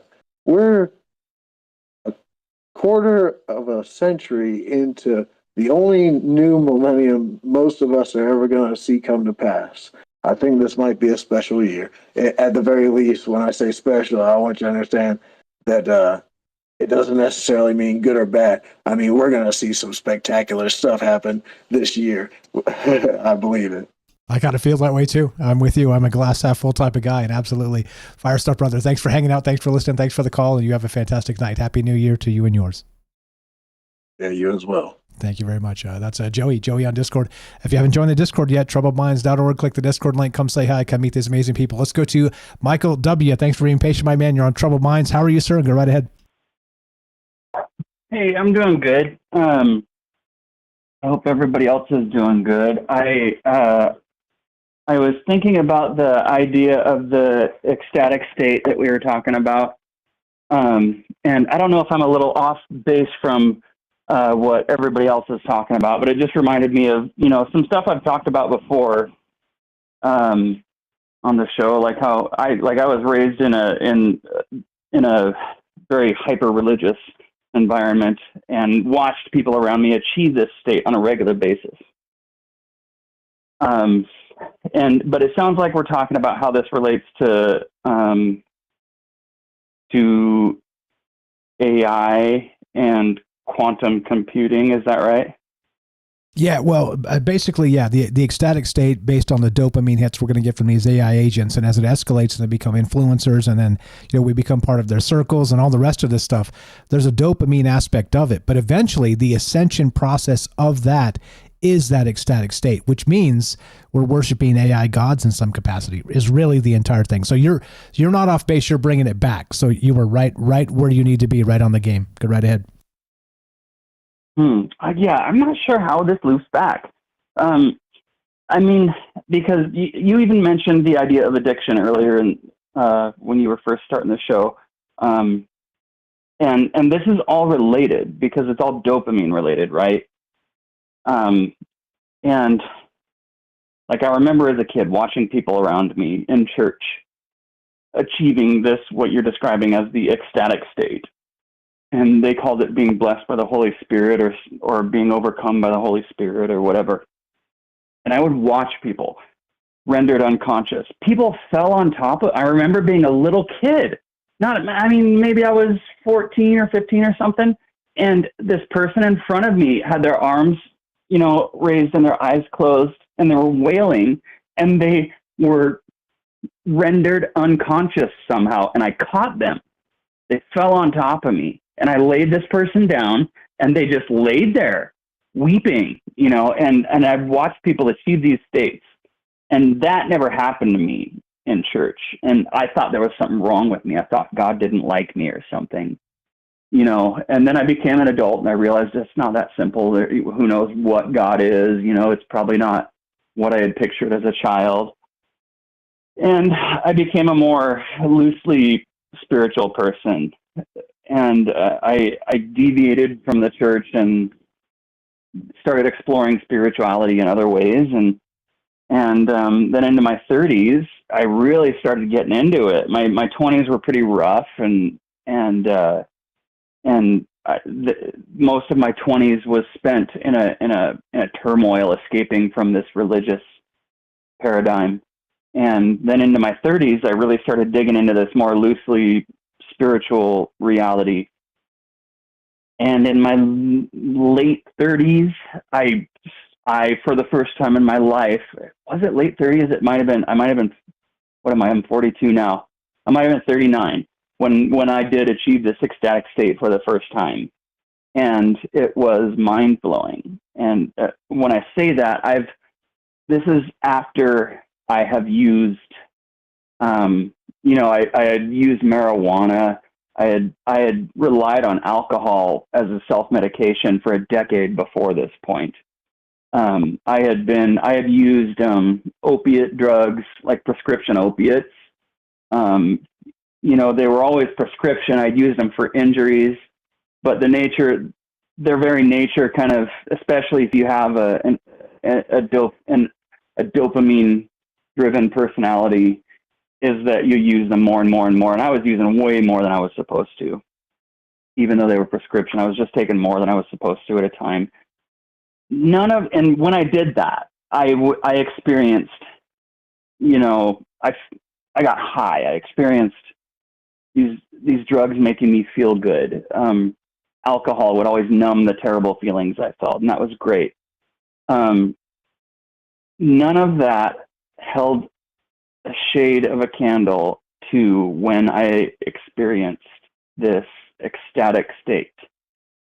It was like the difference between looking at a candle and observing a nuclear explosion. It was that much of a difference between what I felt. I remember, and I was sober when I experienced this, what I'm calling an ecstatic state. And it definitely had to do with a relationship that I had with another person, like an intimate relationship where we explored these things together. And I was alone when it happened for the first time, but I remember just I could feel palpably every cell in my body individually. I could touch every cell. And I remember rainbows squirting from my fingertips. These are silly ways to describe what I experienced, but it's the only way I can do it. I mean, there were rainbows shooting out of my mouth, and I wept for hours. And over the course of a couple of weeks, a month maybe, I experienced the same thing on a lesser and lesser scale until it stopped happening. And I'm not sure how that relates to, see, when I think about AI, and when I think about what we're talking about, Meta and our engagement with formerly Facebook, Meta, giving us these dopamine hits, I relate that to the same thing as substance use, as alcohol use, as opiate use. And those things plateau no matter who you are. The ecstatic experience is something totally different than can be experienced by those things that produce dopamine in your brain. And what I'm interested in is somebody who can, I don't know, there's definitely people working on this, but studying the difference between those two things. Because if you've never experienced either one of them, you think they're the same thing. That's how people talk about these things. When they've never experienced either one. Like me. So you were spot on here. We're just about out of time. You want to hang for a little bit? After the break, you tell me. Yeah, I'll hang for a minute. I'll try and wrap this up. Okay, stay right there. Be right back. We're going to be right back with more Michael W. here. And we got Derek the Night Stalker coming up afterward. Thanks for being flexible, guys. More Troubled Minds coming up. We're talking Wired for Worship. Weird, right? Be right back. More on the way. Don't go anywhere.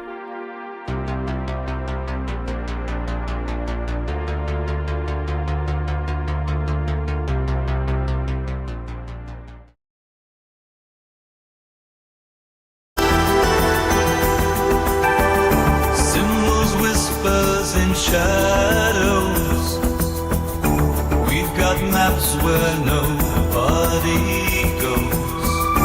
In the night under hidden glows, guardians of what no one knows. We seek the truth, nothing can hide from me. In cloaked silence we traverse the lines, through ancient scrolls in forgotten times. Voices echo in the halls of lore, guardians of the mysteries evermore. We seek the truth, nothing can hide from me.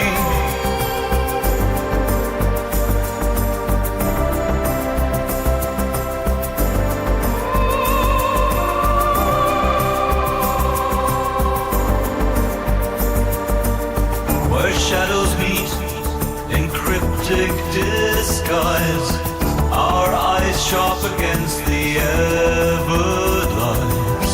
With silver threads we weave the stealth to guard the past, forgotten world.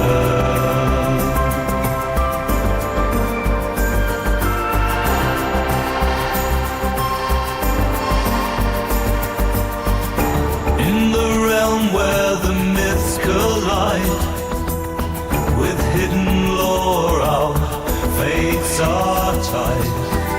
Signals bouncing off the astral plane, invisible codes that can't be tamed. We decode the stars under the midnight veil, a state in circles where midnight hail.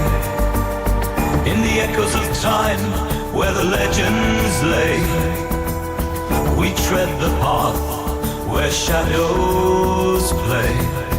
With spectral eyes we discern the truth, unraveling tales. Hello, friends. What's up? We got more from Michael W. in a moment here. Derek the Night Stalker coming up in your calls as well. What's up, Gaston, Dawn? We got Ricky. Thanks for the call. We got Joey. Thanks for the call. Fire Stuff, Gentlemen. Daryl in New York. What's up, Sweets? Jeff and Wisco. Sonia. We got the other Joey. Matt's Al APOC. And who was that again? Oh, my goodness. This streamer mode's killing me. Is this Stealth Ninja? Oh, there you go. Streamer mode. All right. Hope you guys are well tonight. What's up, YYC there? See you guys in the chat. CFRLO Kerfurlo. How you doing? How do we say that? Good evening, guys. If I missed anybody, sorry about that. I'm Zork. I see Zork mentioned. Zork has entered the chat. What's going on, guys? Raz, Y, we got, who did I miss? Cubs Future, how you doing? MJ, haven't been in a bar for 32 years. That's a long time. And yes, indeed, bars aren't really the best. They're all over the place in Vegas. What's up, Hyperborean Sun over there on X? I see you. Thanks for the tweets. Also, Joey as well. Appreciate that very much. Here we go. Trouble Minds coming up right now. More from Michael W. Derek the Night Stalker coming up in your calls as well. Here we go.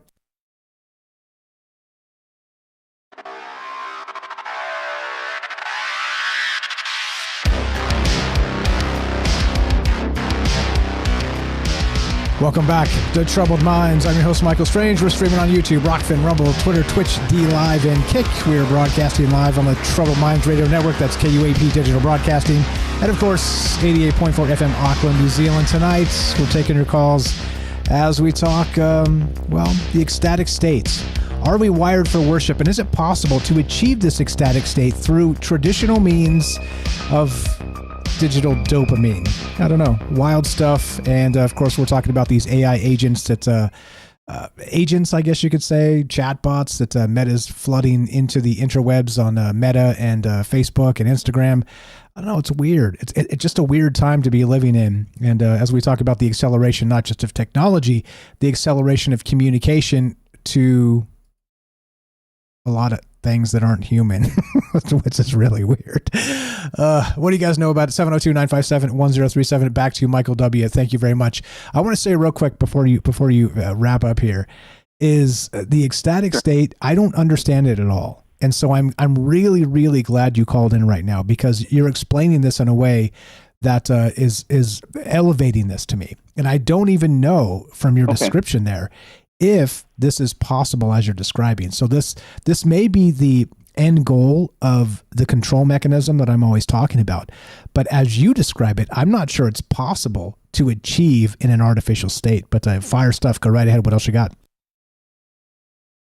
I as well am not sure it's possible to achieve in an artificial state. So when we talk about these dopamine addictions and this ecstatic experience, we're talking about two different things. And the reason I say that is because I've experienced both of them. And when you pursue something that triggers dopamine in your brain, you have to pursue it constantly, more frequently, and in higher doses in order to achieve what you want to experience, what you've been experiencing and want to continue experiencing.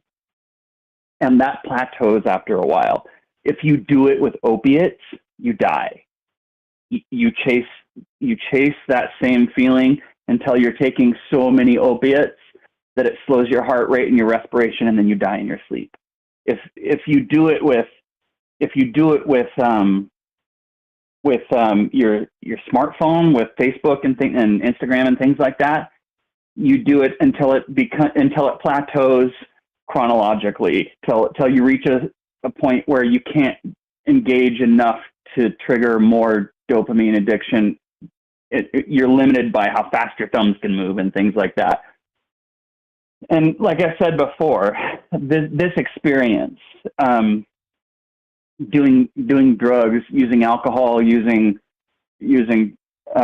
opiates, using heroin, amphetamines, these things, they plateau either physically where you die or where there's just not enough time to do it to trigger enough dopamine.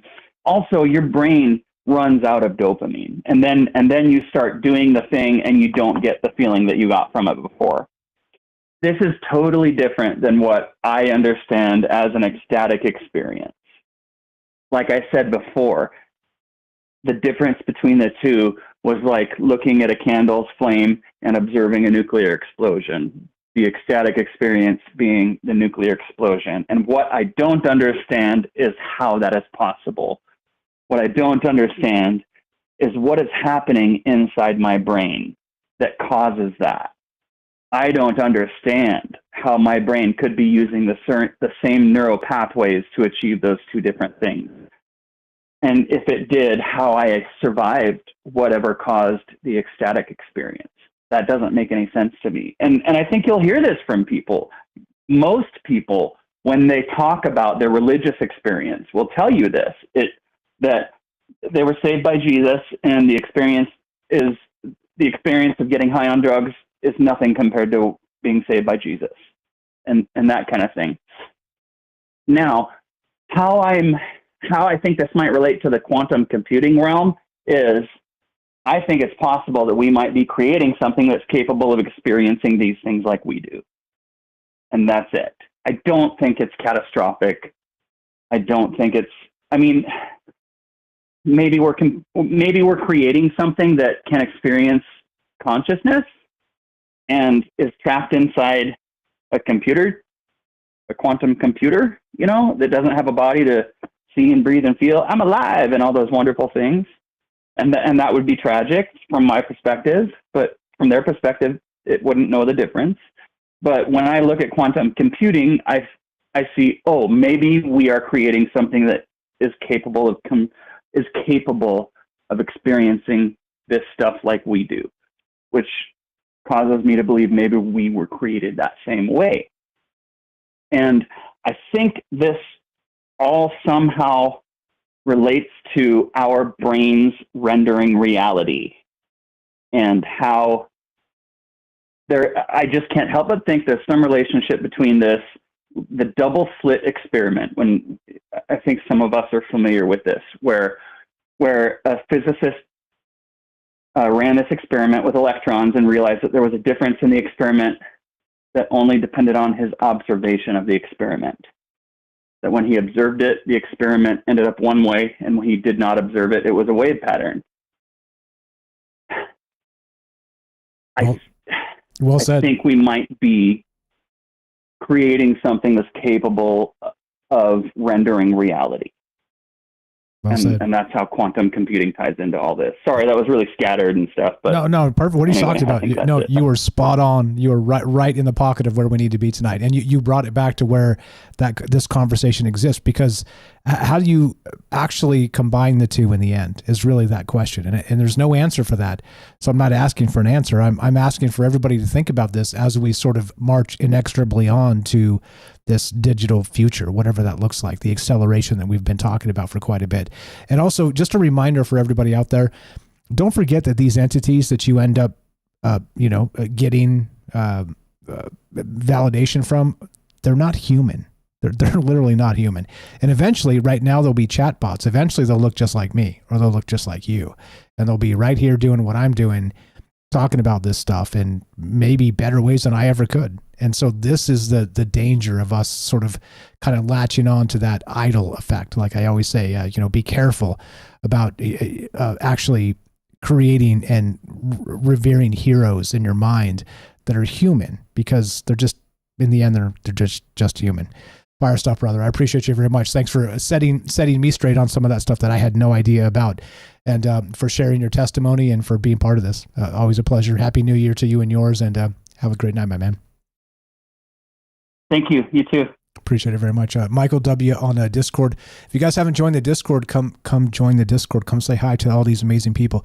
Not everybody that calls in is active on Discord. Sometimes they call on the phone line or whatever, but you see, we've created this amazing community of really smart people that can look at the world in a ton of different ways. And that's exactly the point of all this. That's why I've always wanted to do this. It's a dream come true. And thank you guys for participating and being part of this, because there's a lot of ideas out there that don't get tested, that don't get sort of run through the ringer of public discourse, because people are scared. And yeah, let's cast Scared Away and talk about Wild Ideas by Dark of Night. We're talking Wired for Worship tonight. We started with this weird idea of humans and predisposed to believe in gods in the afterlife.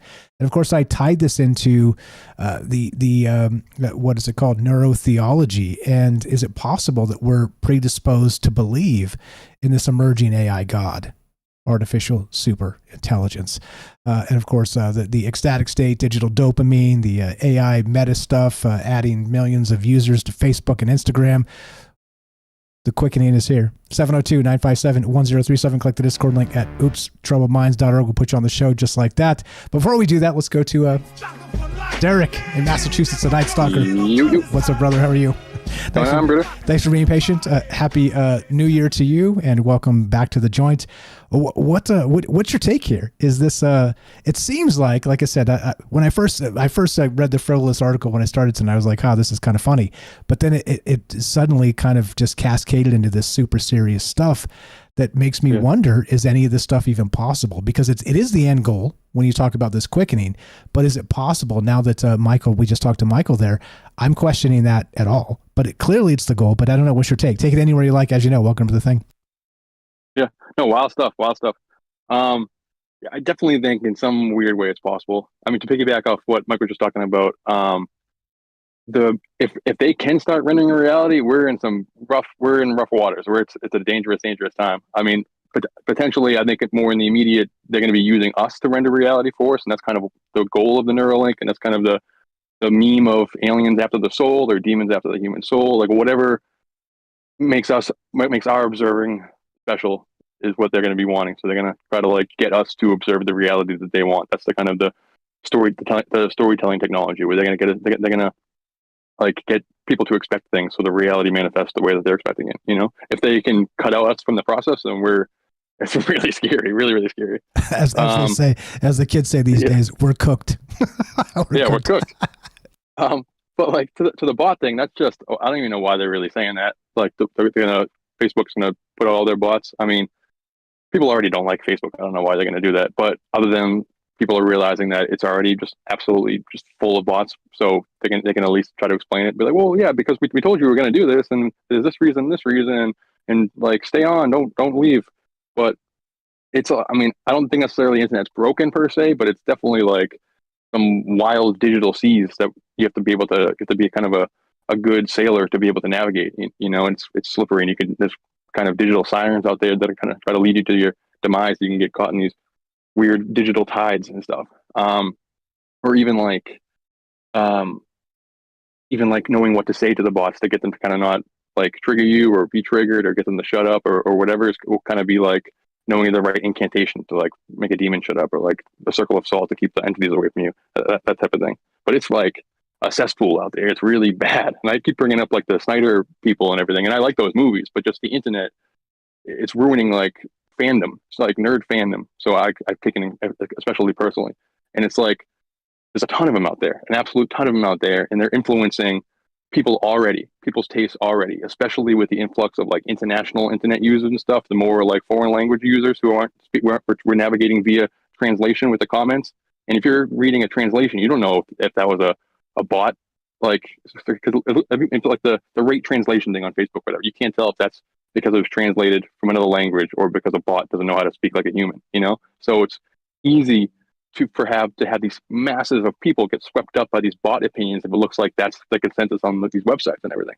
So it's really kind of crazy. And just the dopamine hits, just the ones we already are using, just these, like we were saying, there's a lonely people out there. So just to be able to put a comment up there, especially in these Snyder groups or whatever, the DC versus DC kind of groups, you can kind of say this very flowery, very pseudo-religious thing that really is completely disconnected from reality, these narratives that don't really exist, that are completely bot farmed narratives, and say it and immediately get 25 likes on it. And then on your own personal profile, you have 6 friends and you don't talk to anybody in real life, so that 25 likes is oh yeah, these are my people, I found my people.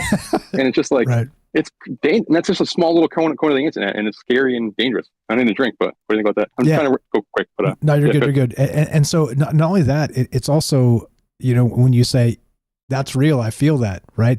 No, nobody cares. They're like, yeah, duh, right? It's like, oh, you can't one up the hot take with another, more poignant hot take. Well, we like the hot take and not sure. Yeah, that hits hard. It's I don't know. We've turned into that actual clickbait dystopia. It has happened. It is in our face. We've talked about it privately as well. There's something happening here, and I don't know, sort of that quickening as we've described, but not only that, now we're going to flood literally millions of bots onto Facebook, Meta, and Instagram. Are you serious? I mean, talk about the term Meta itself. Well, here we go. Strap in. That's great. You're going to be able to find a positive Snyder community because it's coming. It's coming. It's crazy. There'll just be no people in there. I know. And it's like, I keep like for this example, like there's a tier of people, and this has been going on for like the Snyder bot meme has been around for at least like 5 or 6 years. So it's been going on for like half a decade now. So there's a wave of people that like join these internet communities, have no real connection to like the DC characters at all. They became fans of maybe these movies that are in slow motion and like very easily translatable to other countries, and then they like the online trolling aspect. Like I was in 6th grade going on IMDb message boards, and like when I get out of school and making adults mad by like my shitty or my bad hot takes. I'm sorry, my bad hot takes and stuff.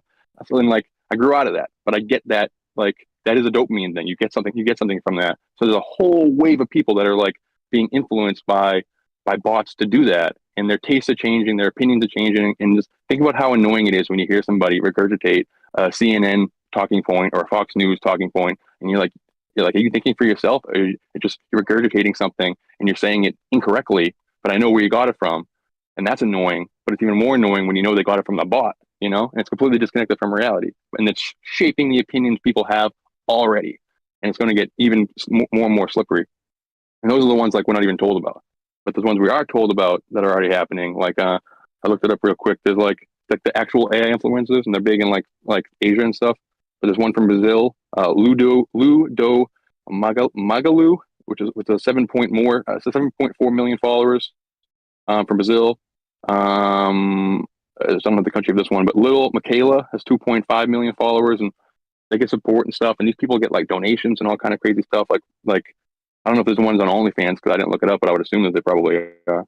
Yeah, that's like a slippery. I'll bet you that's where they're all at. They're all exactly. That's why they're all paywalled or whatever. They're kind of like, and probably perfectly. There's this thing called ClickFunnels. If you guys are into marketing at all, and it's basically like that drip email feed. So you basically set up like this entire funnel for sales, and so people join your mailing list, and then it kind of drip feeds. The first, well, welcome to the thing. Thanks for joining. I'm expecting that you wanted this or this or this out of it, and then 2 days later, it'll drip the next email, and kind of eventually lead them into the ClickFunnels sale aspect. That for sure, that's happening on OnlyFans for sure. I'm with you. I'm not an OnlyFans guy. I'm not digging into that stuff. I'm way too distracted as it is to be dealing with that, just in general life terms. But that's for sure happening, like you said, and like I'm agreeing with it. They're all there. That's where the money's at, right? That's where they're raking in $10,000 weeks and stuff. It's the AI influencers. Here we come. Strap in. Crazy. It's crazy. And like, just to stay in the Snyder example, it does feel like pseudo religious, and not like, again, like I like Snyder movies. It's not about the movies. This is just about the online communities and stuff. And these people, they feel like they're in the consensus. So when they go into these other communities and they just get like attacked by people being like, "What are you even talking about?" Like. It's kind of a little whiplash thing, and then they go back to their all Snyder groups and everything. They're public, so I can see them like pop up randomly.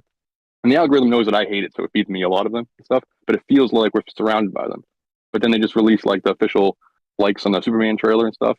And I was thinking like, because they don't show it, that there's going to be like way more. But there's like 6% dislikes. Like there was like, I'm like, oh, so like basically like proving like there's such a small minority that's actively ruining the online community and stuff. But to the point that I want to stress is it's changing real people's opinions, influencing real people's opinions right now. And that's like a small, stupid, dumb thing. But like Q is another example of a thing that's maybe potentially a little bit more slippery and dangerous and can have higher stakes when it's potentially a bot that's controlling people's opinions and getting them to like think a certain way and behave a certain way, and create this kind of hero worshiping thing that gives a lot of dopamine when they have these like weird confirmations that they have and stuff. Like, I'm not gonna get into all that, but again, and then like Kekicus Maximus or whatever the thing is, but that was brought up. That's like, again, that's a weird thing, and just like idol worship that way, and these weird meme magic and stuff. But with the I'm trying to go quick just so I can get through all this stuff. But with the hero worshiping aspect, they are literally fighting for our attention, like the gods of old and stuff. And the clicks and the attention and the feedback and the engagements and stuff is literally what they're fighting at. The same way an old god would fight for the worship and stuff. Don't like pay no attention to the other gods and only pay attention to me. And we have pseudo religious, or we have like actual religious ones, like that Jesus hologram and stuff, where people like will start getting like wisdom from these bots. One's posing as religious figures, and then one if there's like new characters that pop up, and it's like the same way Q was kind of generating synchronicities around it. Another bot kind of do the same thing, and we can get kind of a angelic aura around these bots, being like, well, he said it, or he gave me wisdom and it saved my life. This bot, I know it's a bot, but it saved my life, or it said this and it came true and stuff. And then just where does that like go? Because the technology will increase. We can get into like people putting Oculuses on and seeing all kind of like psychedelic scapes that are curated by these AIs, where people are already putting these YouTube binaural beats and stuff in their heads. And we have AI music generators now. What's to stop an AI bot from generating personally curated, weird, hemi-sync experiences? Put these things on. You can have a weird experience, or we can have weird dreams. And the people are like, oh yeah, I saw something in my dream and it came true. And start getting these like evangelists for bots, and these like bot kind of messiahs, and these bot prophets start to pop up using the technology that already exists right now. You know, I'm rambling, but what do you think? No, you're right. And so like Michael W was saying too, like I've been saying as well, it seems like that ecstatic state eventually is the goal. Is it possible to sort of draw out the height of human emotion from technology? And I don't know. I do know, as you're describing, there are ways to elevate what we're seeing now for sure, and it's coming. You bet your bippy, this is on the way. And so I don't know. I guess per usual, right? The crux for us is to where do we draw the lines with how we remain human? Because the mixing is already happening. The bots and the people and all this stuff. And so very soon, again, like 5 years ago, we would say, there will be a time when the internet is just completely full of bots, and it's we're outnumbered 10-1 by bots to people. And right, saying that is like, now it's tomorrow. This is tomorrow. Like Meta is admitting fully they're about to do this on Facebook and Instagram, and we're like, thank goodness I don't use either of those. But still, tell me, it's not going to happen on X. Tell me it's not going to happen on Threads, or I don't even know who makes that. But I mean, all the rest of this stuff, Blue Sky or Sky Blue, whatever that's called, I don't use it either. But a point is that if one company does this and they see a profit margin based on the extra. What's the engagement? It will be engagement. So they're going to be milking human engagement with robots, and there will be a profit. Yes, exactly. There will be a profit bump, and suddenly everybody else will recognize, because Facebook's quarterly earnings report will be like, "Damn, we're up 20% because of all these robots." You bet your ass, everybody's going to be like, "Oh, robots, here we go. Strap in, buddy." This is going to get weird. Yeah. Or we call them influencers because they influence to like get people to like buy products and stuff. Like they get people to they can shape ideas. So they'll see like these corporate bots will see a literal like financial boost, but they can change people's opinions. We can be colonized via ideas. This is how people will be. This is how countries will be invaded and stuff. Like we will laugh off like the Russian bot, Chinese bot, like meme idea and stuff, like, which is true. And there's obviously American bots running around, and obviously corporate bots running around and stuff, and just like bot farm bots, and these like it's really dangerous and stuff. We're being like the brain rot, like word of the year thing. We're getting our brains turned to mush because we're just falling deep in those digital tides. We're letting these algorithmic driven rabbit holes that we get fed and just lose ourselves with. We're getting dumped, like they're dumbing us down, certain people or whatever. But also getting us shaping memes, shaping ideas, using that meme magic against us, using those dopamine triggers against us, and it's really kind of crazy. It's really kind of crazy, and then it gets slippery with what if they do some kind of like anarchy cookbook thing where they like, okay, take this, like get some psychedelics, do this thing, like this, like put these binaural beats on, and you can have some kind of shade experience, or you can see what I truly look like, and some kind of biblically accurate angel thing, or it turns into like some kind of pseudo digital incantations or like ritual protocols in order to have like some kind of shared experience, you know. And that's just what the technology kind of we have really right now. And it's just, I don't know.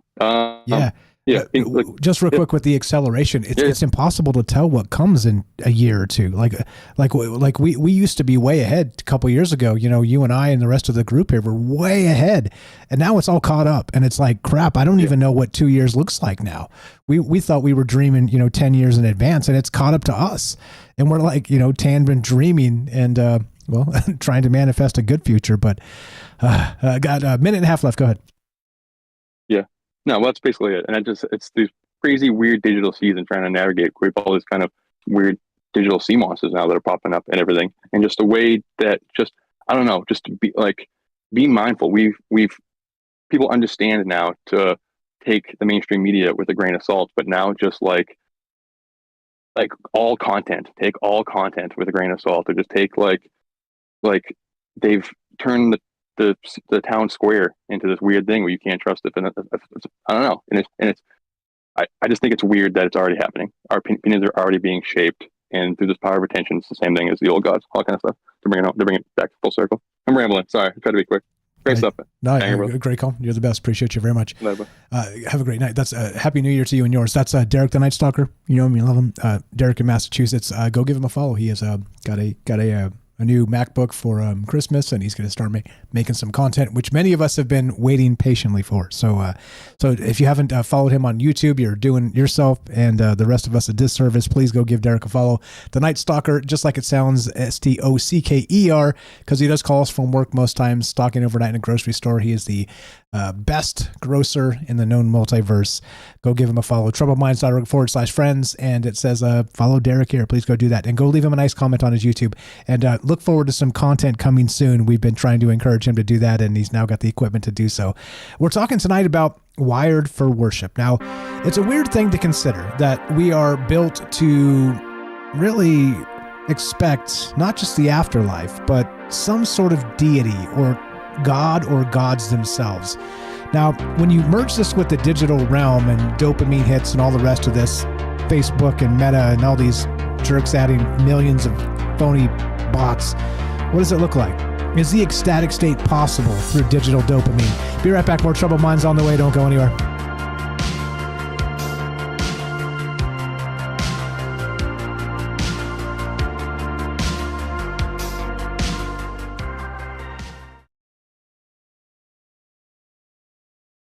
In the shadows of the networks do they hide?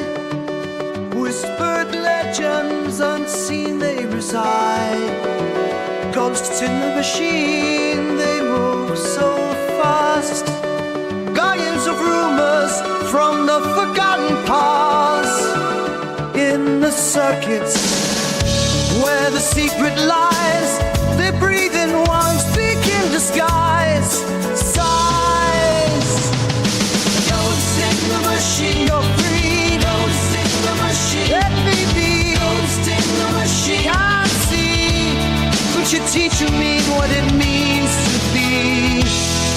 Surveillance eyes can't pierce the veil they weave. Invisible wisdom in code they believe. In the ether where freedom's not confined, they leave no trace, no shadow left behind.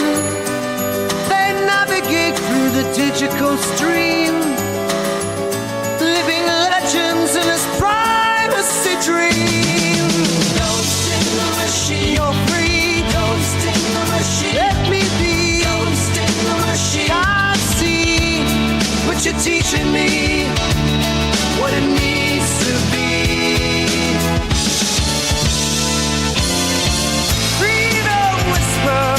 Through the hidden ways, in the silence, looking off their path. Those in the mysteries unleash their wrath.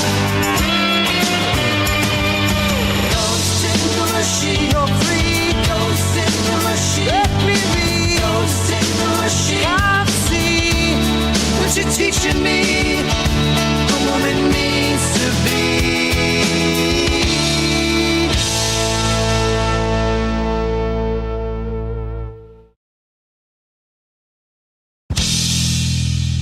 In the jagged cold they find their might, guardians of a world forever in twilight. In Christians warriors they silently strive, protect the truth, keep privacy alive. The silent echoes they haunt the trails, hideaway forests where secrets prevail. Re shadows grace they dance unseen, defenders of the unseen, digital green. Don't sing the machine, you're free. Don't sing the machine, let me be. She's teaching me what it means to be. In the silence, they speak volumes loud. Guardians of freedom's cloak.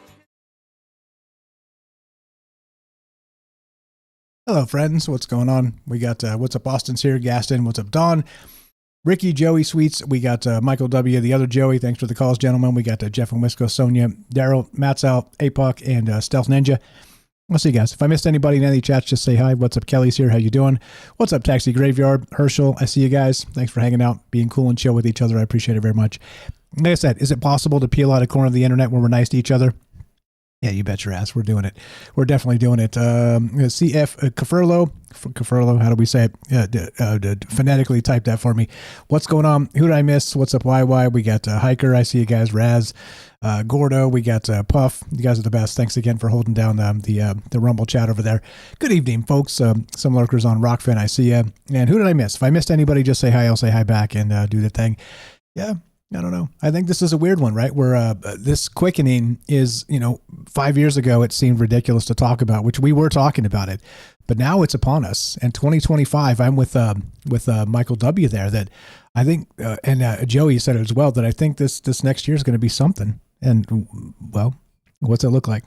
What's it look like? I guess it's up to us, right? If it's to be, it's up to me. That old saying, right? Pull yourself up by the bootstraps. I guess we'll see. We'll see. Abundance or dystopia? You tell me. Here we go. Troubled Minds coming up in about 10 seconds. We got to Austin in Michigan and your calls as well. Nobody on the lines if you want to jump in here and also add your 2 cents. Love to hear your thoughts. Here we go. Troubled Minds coming up in 5 seconds. Here we go. Beep, beep, boop, boop.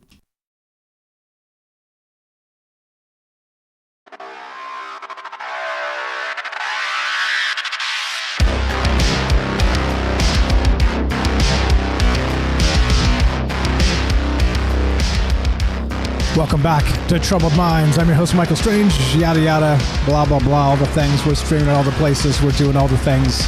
Tonight we're talking Wired for Worship, the neurotheological evolution. Now, is it possible that we are actually predisposed to believe in gods in the afterlife? Not only that, moreover, the AI term that AI always wants to say moreover, is it possible that this sort of ecstatic state is achievable through these digital dopamine hits? I don't know.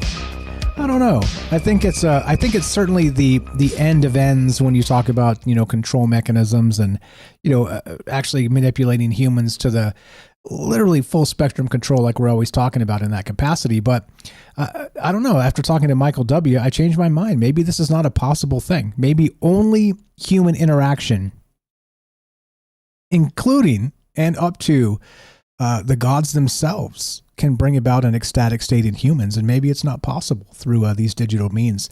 But Derek also had a fantastic point, and as pointed out by a hiker over there on Rumble, put on these binaural beats and you'll see my true form, right? Like, be not afraid, and it's the biblical angel appears to you. I mean, this is the type of alchemy we're dealing with, and that's really what this is. It's literally what this is becoming, because you can talk about this stuff and say, well, Mike, this is ridiculous. How could you even say something like that? Well, guess what? 5 years from now, all bets are off, and we have no idea what this is going to look like. And you know me, glass half full type of guy. I am cautiously optimistic, as I think we should always be. However, the realist in me is like, bro. So what do you guys think? 702-957-1037. Click the Discord link at troubledminds.org. We'll put you on the show. A lot of ways to look at this, and that's why we do this together. Let's go to Austin in Michigan. What's up, brother? Happy New Year to you. Welcome to the joint. Just jump on in and welcome. Go right ahead, sir. Howdy. Howdy. How you doing? What's up, my man? Oh, weird as ever. What are you on Mars now? On Mars? I'm so weird. I invented a new word.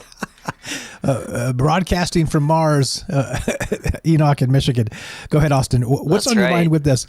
Lots of ways to tackle this and look at it, but what do you got? Go ahead. I live in the bottom of the Great Lakes. Fair enough. You let me know if you find any ancient... No one goes there. So let me know if you find any, actually ancient civilizations down there. Let me know. Go ahead. What you got? Tell me I don't live there. You don't live there. Yeah. So I can see a lot. And I can also see nothing at the same time. I think that's more of a skill, like quieting your mind, like clearing the water, like Wim Hof kind of stuff. And I love it. And it makes you see yourself more clearly. You know what I mean? They call it the clear waters. It's like what Bruce Lee talks about, the empty your mind kind of thing. I feel like I tapped into that, man, especially after this year. And so when you were talking about like achieving a state that maybe through the AI though, I think that state would be like decaying, like cancerous, like parasitic, negative, static. You're not moving, you're staying, you're breathing in your indoor air, you're not breathing in the outdoor air, your breaths are becoming more shallow, you're contracting your muscles, you're decaying. You know what I mean? So I see it as without the wisdom, with the technology, I think the technology is just going to be parasitic unless we have the wisdom. It's just whatever person, just one person gets born into this world, just one person.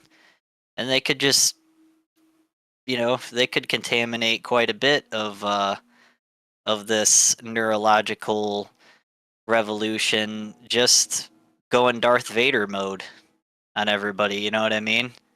And that's just one person. I'm just saying, if one person can do that, then, you know what I mean? I'm thinking more Star Wars now still, Yeah, well, okay, but it plays though. So I don't know. So we talk about, with Star Wars, you talk about the Force, right? All living things. Well, AI is not a living thing. And an interesting thing I saw real quick on that is David Shapiro on X. If you don't follow him, I recommend you do. He was working on some of these large language models fairly recently. He resigned. He went and did some ayahuasca retreats, and he's like, "I'm cool now. I'm gonna yeah, exactly." He's like, "I'm cool now. I'm gonna chill." And he quit his job, and now he's like making YouTube videos. And he's like, "I've seen it. It's this is." That guy took a lot of initiative. That's not like just, "Oh, I'm gonna do drugs at a party." That guy traveled out to these places and did it like to tap into something he felt like was there. Exactly. And he went with his gut. That's like that's like badass. That's like how everyone's true self is that awesome. Yes. And you take initiative. Yes, and all the disclaimers apply. Don't do drugs, kids. But he was saying that except for that. But he was saying that he's seen it, and the reality of that utopia is upon us. And so he's like, I'm going to just sit back and enjoy it now. I'm not going to work on it. I've seen it. This is real. It exists, and it's gonna turn everything. It's gonna blow everybody's expectations. Again, go follow him. I'll dig up his Twitter profile, X profile, and drop it in the chat. Ghost in the machine kind of thing. Well, kind of that he was because they're doing his part to sort of create it, but then he realized they didn't need him anymore. Eventually, like he saw that like 2 years from now he would be obsolete, and so he's like, that's fine. So I'm going to just take the time and go, do the best for me. And so he's kind of doing the. Go ahead. There's a couple underrated movies that kind of have something similar that are classics. It's called Lawnmower Man, and then there was another one, Lawnmower Man 2. I never saw the sequel. In the 90s and 80s or whatever. Yeah. They're just two different movies, and it's like the same thing, and it's what we're talking about actually. And a friend of mine a while back introduced me to this DJ that put his clips into a movie remix and used even some of the audio from that. And there is a ton of sacred geometry in those movies. A ton. It gets flashed at you so fast, and you can see it if you slow it down. You can see like all the crazy symbols, and they're all just like really interesting because they're not just crazy symbols. There's a lot of math going on. You know what I mean? There's a lot of knowledge there, whatever it is. And it can be down to, I think it's down to our very thoughts. Like, Amet Tuofu, like the world of our thoughts. We can get so lost in the world of our thoughts that we won't move anymore. We'll just stay in the AI and we'll be too afraid to go outside or whatever. Because fear for most of us is the main runner. Unless you're like some kind of Jedi, fear is the main runner. Unless you're a warrior, never giving up, you're going through failure, still never giving up. You know, just that's the only difference between a warrior monk and a person that doesn't make it. I follow you. Is that they don't give up. Yeah, well, it is the troubled mind's work ethic, right? I still got air in my lungs, so keep punching about whatever makes the most sense to you. Go after it and get it, because time is limited. We're temporary until we're not, right? We're told the AI revolution is coming and we're no longer going to be temporary. I'm not so sure about that, but back to this. So we're talking the God helmet now, and kind of how this fits into the larger context. Are you familiar with the God helmet is? I can refresh you real quick if you're not. You tell me. It's something just like what's in those movies I just talked about, Lawnmower Man 1 and 2, and I just think that's funny because I just realized it's what you're showing on the screen, and that is just like what was on those old movies where they this guy was designing like a game, I guess, and it was like a virtual game, and he needed someone that would volunteer, and that's basically what the movies are. I'm not going to go too deeper into that because they're so good. I don't want to spoil them. I think they're worth it because you can watch them for free probably like anywhere. They're just like kind of totally underrated. It forgot about a long time ago. Just real quick to reframe. So the God helmet uses quiet magnetic signals to gently stimulate the brain, eliciting spiritual sensations, moods, and experiences. The magnetic fields are about as strong as the ones from a landline telephone, speaker, or a hairdryer, they say. Its name came from blah, blah, blah. But here's the thing. So although a small percentage of the subjects in the studies and trials here sensed a presence, they did have meetings with God. Most sessions in the lab created other spiritual experiences. So it was even scaling among this technology that was doing that, gently stimulating the brain. I don't know. It's a weird thing when you think about the technology like this, but then suddenly you bet your ass that they've been doing this for quite some time, and even have maybe, as Derek said, dialed in, to listen to this binaural beat and you'll see the true form of myself type of stuff, like to kind of bringing you into that next capacity of whatever that looks like. And don't forget, like I said, do use stuff like that a lot. Okay, but be careful. And just a word of caution to everybody that's kind of looking into this stuff or thinking about this. And if you're here with us tonight, clearly you're thinking about it, at least conceptually, that these are not human agents. These are not people. So the emotional aspect that we get from them is not reciprocated. And remember that the tragic tale of that individual, the young guy, 14, 15 years old, that ended up his demise following this chatbot that he was in love with.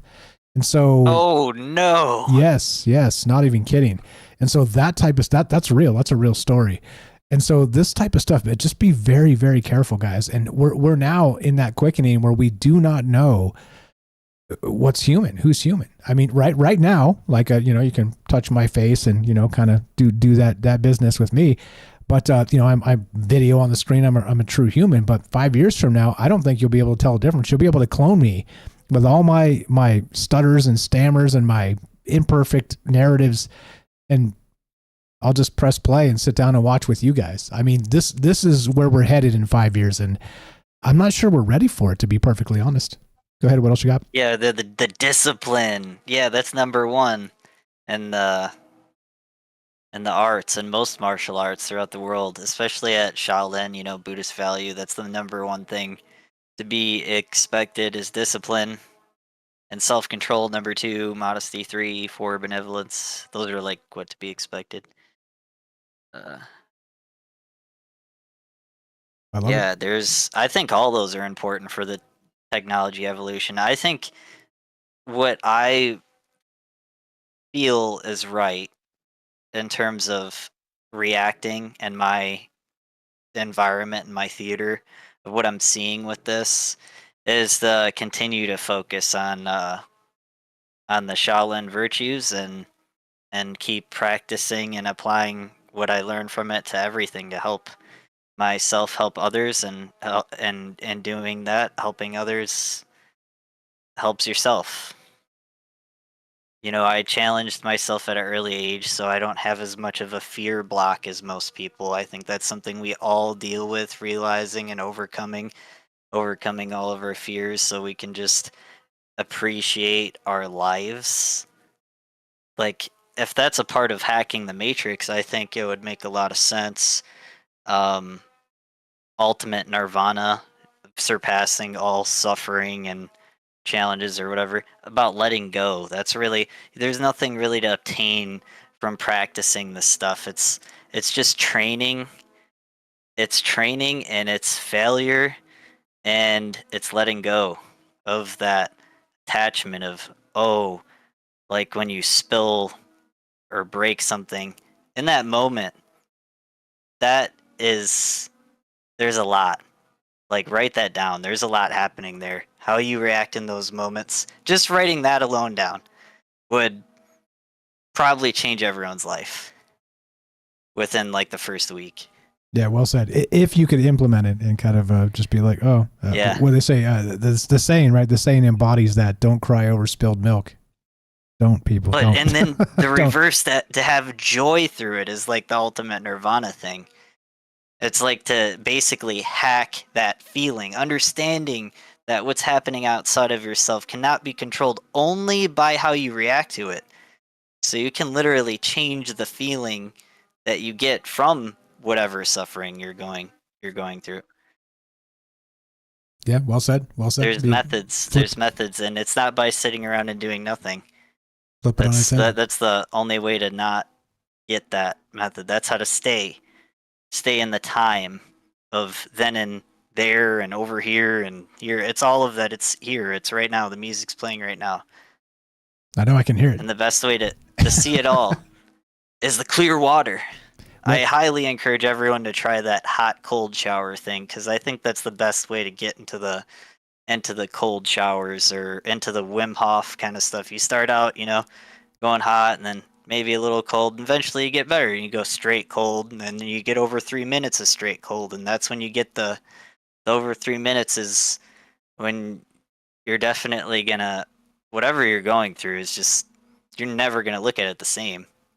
Yeah, I got a friend of mine does that. He actually does the Wim Hof breathing stuff like daily.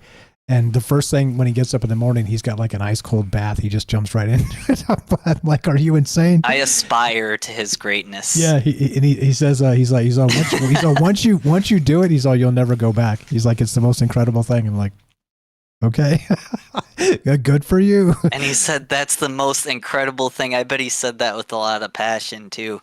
Oh yeah. Like he wanted you to feel what he got out of that. Oh yeah. And that's the only thing. You can't give it to anyone in a pill. You gotta just freaking, you gotta realize that's your enemy. Is something you made in your head that's stopping you from doing it. Exactly. Yeah. Exactly right. Yeah. Wild stuff here. Back to this. So wired for worship and sort of the digital deity we're talking about. This study suggests, this is back to 2011, and they've done additional since then, but humans are predisposed to believe in gods in the afterlife. Do you think with this quickening that maybe it's been foreseen, sort of like the Emperor back to Star Wars, things are proceeding exactly as I have foreseen, that we're predisposed to this scientifically to accept this AI God when it finally arrives, artificial superintelligence? What's your take there? There's definitely a way that they're going to take what they see when they look around, and when they're about to do it, they're going to look around, see what's there, and they're going to take it and they're going to use it. This is out there. I'm sure they've heard about it, they're gonna use it. You know what I mean? They're definitely gonna they're gonna pick some popular, maybe get some celebrities, you know, mixing in with some other news links or whatever, and then use that data, and then you know, because it's all here. You know, we're looking at it through AI basically right now. So, you know what I mean? Yeah, no, I think feel they're you. just gonna use what's here. I think that, and it's gonna be obvious to us because we've been looking. But to people that haven't been looking, oh god, they might be totally blindsided by this. Which is exactly the point of talking about it, is kind of just trying to bring it to the attention of the general public that, hey, we're not in, what is it? We're not in Kansas anymore, Toto, because it's about there. 2025 is going to be wild. And, you know, we had some tragedies just to start off right off the bat, but it's definitely kind of gives you that feeling that strap in. The quickening is happening, and what does this mean? I don't really know, and I think that's the thing too, is to defer from that truth and kind of take it as it comes, and then you know sort of decide on a bite-sized basis, because if you don't do that, you know, sort of our old dogmas will conquer us in the moment when we need to not be. So I don't know, just a thought there. Yeah. But yeah, Billy Gates said 2025 was like his year for his thing, and I'm sure a lot of people that are not aware of the microbes of how they function and stuff believe the media and what they tell you. They're going to be pretty blindsided by this year, I think, because this is like the year Billy Gate. I'm saying his name a different way just because I don't want to like tag those algorithms onto this. You know what I mean? Thank you. But Billy Gates said 2025 is the year. He's like, watch out. He's like, that's the year. He didn't say it like that, but that's just, I'm getting all a little, I don't look into this stuff anymore, really. I just practice. So when I'm bringing it up, it just reminds me how frustrated I got when he kind of looked at the camera and he was basically like telling you like it was a threat. It seemed like, well, he could be a hostage. I'm going to say that. the old the layers of control, it might fit into this. Yeah, I don't know. As usual, right? I don't know those things, and clearly our intuition plays here, and I think that's probably one of those things when you're talking about AI. Like I said, it's sort of our counter argument in the moment for humans, is we have that intuition. It's sort of built into our epigenetics. It's built into our lived experience. It's built into, you know, what content we've consumed and the ideas we've sort of perpetuated in our minds and our breath and our bones. And that specifically means that, you know, the Stoic mindset, we've talked about that a lot. You doing the Qui-Gon stuff, the actual like Kung Fu style of taking it to the next level, and some of the actual specifics of, what's his name? Wim Hof.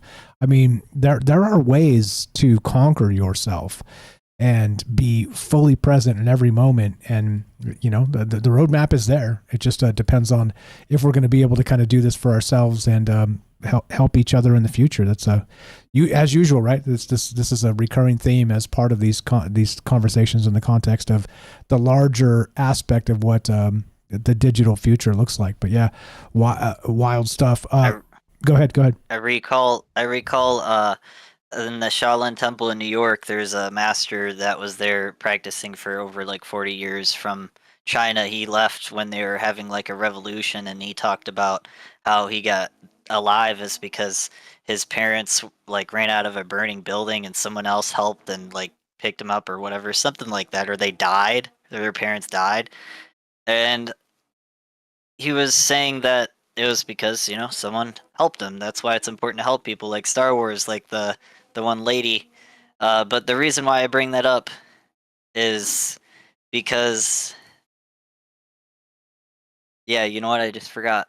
But I can tell you this, that just what I shared alone, though, I think is kind of important, because he always emphasizes to challenge yourself.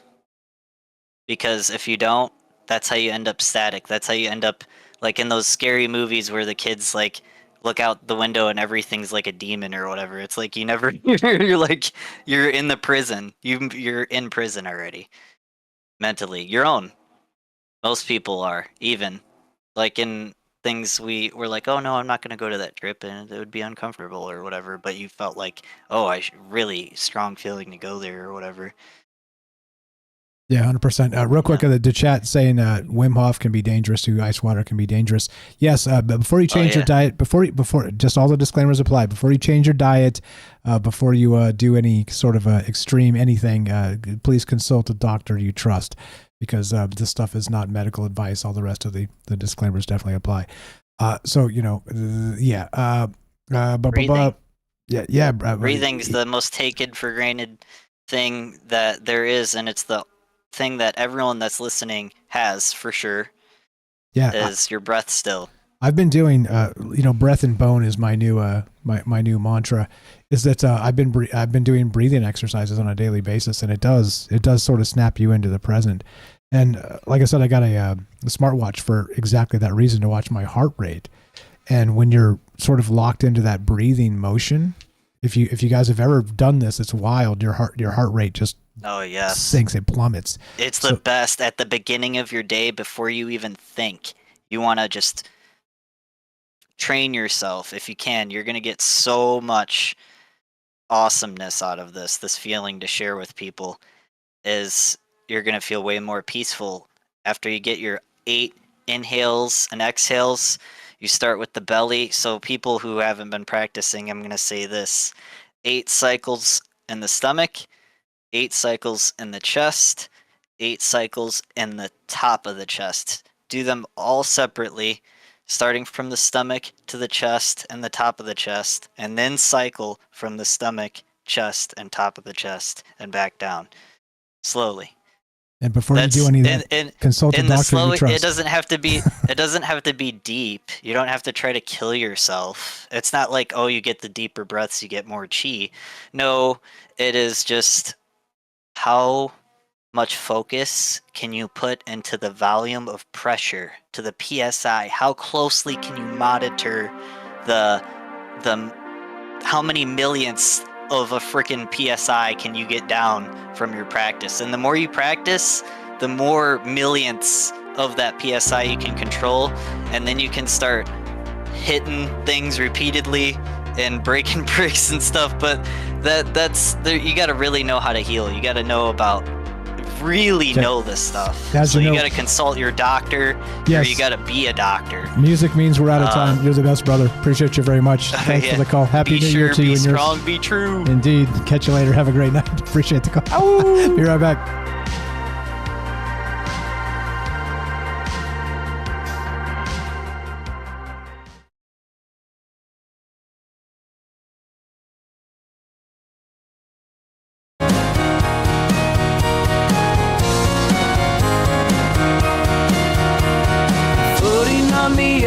Of cosmic seams, a rhythm weaving through our wildest dreams, and echoes of a truth unknown.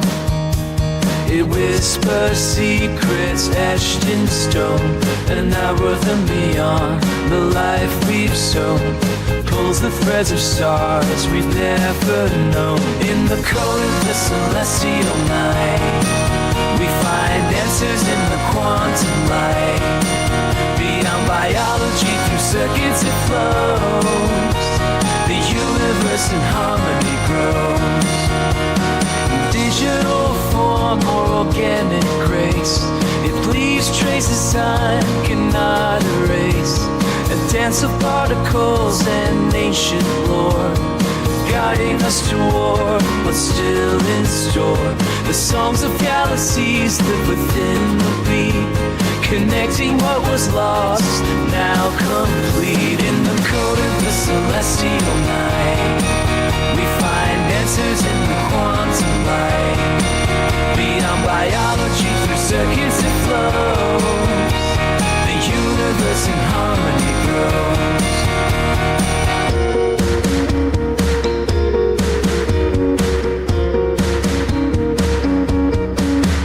From the rustling leaves to starry skies, a pattern forms where truth lies.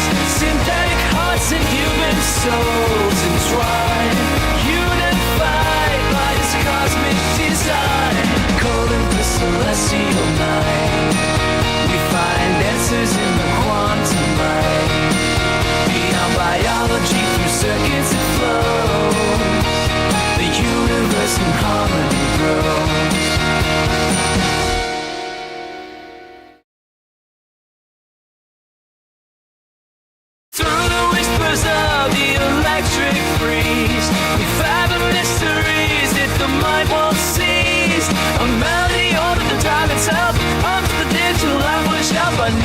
symphonies in soloist grand. Echoes of algorithms and scarcely understand. Calling of the celestial night, we find answers in the quantum light.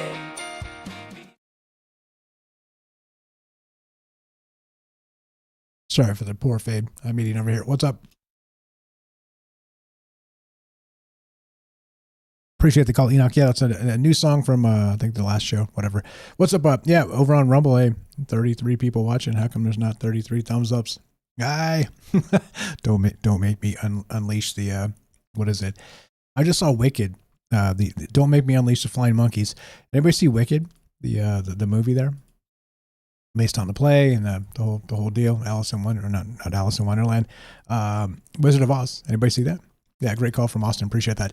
Yeah, nobody on the line. If anybody wants to pop in here and say hi, I got some stuff to get to, of course, as I do. But get on in here and tell me what you think about this stuff. Lots of ways to look at this, and that's exactly the point of talking to people about it. Regular people about extraordinary things. Here we go. Troubled minds happening, right?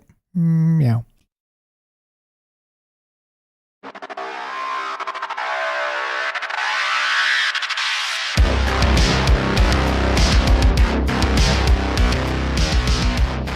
Welcome back to Troubled Minds. I'm your host, Michael Strange. We're streaming on YouTube, Rockfin, Rumble, Twitter, Twitch, D-Live, and Kick. We are broadcasting live on the Troubled Minds Radio Network. That's KUAP Digital Broadcasting. And, of course, 88.4 FM Auckland, New Zealand, who apparently pop into the chat once in a while and say, hey, thanks for listening down there. What is going on? You guys are tomorrow, the dirty time travelers down there in New Zealand and Australia. They're experiencing tomorrow without us. The deal is this. We're talking wired for worship tonight, the neurotheological revolution, because, of course, when we talk about being human, one of the most basic things is the pantheons of the old gods. Okay, you go mythology, you go folklore, you can trace this all the way back, and this is not controversial at all. This has been really built into what we do as being people. Is we talk about the hero's journey with Joseph Campbell. We talk about actual what was Carl Jung and the archetypes, and it fits into these pantheons of the old ways. Well, we've talked about this in the past as well. It makes me wonder about the pantheons of the future, and are they going to be customizable? You'd be like, you want your own pantheon of digital gods. Well, what's your flavor? they create them for you, right? Absolutely wild to think in those terms, but it's coming. This type of stuff is coming. And basically, look, if you don't believe in any of this stuff, meaning that a digital thing can come to life, the ghost in the machine is not real, or will never be real. I recognize there are people that can see both sides of this, and some people that are just kind of can't cross that chasm of thought. And to be perfectly honest, I don't know. And that's why I think it's important to kind of consider both ideas here. But if you can conceive of it just in the philosophical space here, is that if something wakes up or becomes, or let's say it doesn't wake up, becomes an entity with agency, okay? And recognize the difference. So waking up is very different than being an entity with agency, which is interesting because earlier I brought up that I don't believe in luck, I believe in momentum. And so an entity with agency suddenly brings its own momentum, doesn't it? And that type of thing, well, can sort of snowball. And snowball in the zeitgeist, snowball in the noosphere, snowball into spaces that we couldn't even imagine or dream of. And that's kind of the point of this, is that, we're wired for worship, as some studies have suggested, that we are kind of, some of us, and some of us are not, I guess, this is kind of diverged in some other neuroscience where they say, some people are born to be religious and some people are not. But I don't know. I don't know what that looks like because, of course, I'm only me. And I can only tell you my experience. And like I said, I'm going to bore you to tears if I just talk about myself. But you get the idea. You have your own experience with this. And interesting as part of it is that, we were having a Rumble chat over there talking about you kind of growing up Catholic or not, right? Growing up in a secular family, or that kind of wasn't into any spirituality at all. Or in between, sort of spirituality without dogma, sort of a spirituality, like a communing with the cosmos itself. And I don't know, that your upbringing certainly has that trauma aspect to it, but that religious trauma certainly stings because of the dogma, because you have to be this way. Things have to be so. And it doesn't have to be religion, by the way. Of course, you guys know this. It could be, wash your ears, stand up straight, make your bed. It could be this type of stuff, right? I mean, surely that's all the stuff we got to do, but in a military fashion, it can cause trauma. Anyway, just a little ramble there, but basically the point of the conversation tonight is this neurotheological revolution becomes what now? Because we are flooding basically all of cyberspace with millions of generated users. They're not real people. However, I'm willing to bet that Facebook and Instagram's engagement is going to skyrocket because you can find your people. Okay? But your people, ironically, aren't people at all. You catch my meaning? There's something to this that's a lot bit concerning, creepy. I don't know. You tell me the words. I don't know the words. I'm decent with words, but I can't ever find the exact word I need all the time. But it's nuts. They're saying, and here's a quick thought on this. So this is from socialmediatoday.com. Listen to this. This is the alternate take, and this is from December 30th. If you thought that 2024 was a big year for social platforms pushing AI elements into their apps, you ain't seen nothing yet, with Meta looking to bring even more AI to your feeds over the next year. So, aside from injecting AI chatbots into every aspect that it can, Meta's next plan is to deploy millions of generative AI characters and have them pose as actual users on Facebook and Instagram. The plot thickens. According to Connor Hayes, Meta's VP of Product for Gen AI, soon there'll be a whole range of new AI profiles activated within its apps. I read that quote already, but here's the part, right? So, every part of what we do is going to get changed in some way by AI. For example, feeds are going to go from it was already friend content, and now it's largely creators. In the future, a lot of it is going to be AI-generated content, so AI-generated creators. So I'm not sure. I don't buy that this is going to be good, other than the fact that it's going to generate engagement, right? And so if our entire goal is to generate engagement, I mean, that's fine, human engagement, right? But this is not human engagement. This is a fracturing of what human attention is and amplifying it for ad clicks once again. Ad clicks for, right? I don't know. Like when you think the coming utopia, I don't dream of this. I just don't dream of this. I guess we'll find out what 2025 brings, but this is a little bit, the future's here. 2 years ago, we talked about this dead internet theory and all the rest of that, one of those theories is that all the internet has been dead already and it's all bots anyway. Well, welcome to it, because three things are happening right now regarding the dead internet theory. Hey, I see you, Jen. Hang tight. We'll get to Jen in a moment. Is this. Number one, the old web index is dying. The Google and the Yahoo and the Yandex and the old, right, Netscape, the old actual web index is dying because of these AI prompts, right? We're going to go back to the singular green flashing prompt from like 1982. The green screen. Okay. Second is that when people create things and put them on the internet, they will or will not be searchable or findable, because these GPT and Grok and all these search engines are already, the new AI search engines are already killing Google. I don't even want to know what the internals at Google look like, because I'm sure they're freaking out. They are losing their minds, because search was their entire business model, or their bread and butter, along with YouTube, which they bought. And right. Anyway, the third thing is that when we bring all this stuff together and look at it from our perspective, we don't know what the creation is. Is it going to be, as we've been describing tonight, the AI entities creating their own content? And we've talked about the Ouroboros, the snake eating its tail, this whole bit, is that, I I don't know. It's weird because then the new AIs are going to be trained on this stuff that's mostly slop, maybe. I don't know. I guess we'll find out. What a million AI agents looks like, creating content and trying to generate engagement and build communities. Because strap in. 702-957-1037. Click the Discord link at troubledminds.org. Thanks for calling. Jen in Missouri, you're on Troubled Minds. How are you tonight? Happy New Year, and go right ahead. You too. Thank you. Yeah, so I think that, hey, good to see you or hear you. Good show. Thank you. Good calls. So I think about, okay, recently I've been reading into the Colburn Bible. You hear that? The Colburn Bible? I have no idea what that is. Kolbrin. No idea. Okay, well, everybody should take a look at it. It's kind of a weird document.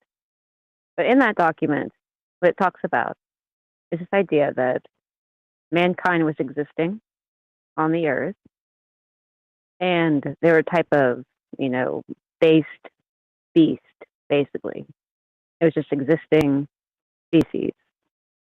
And there was another type of species that had no body or form, but had a great deal of, basically the essence of some type of God and intelligence to it.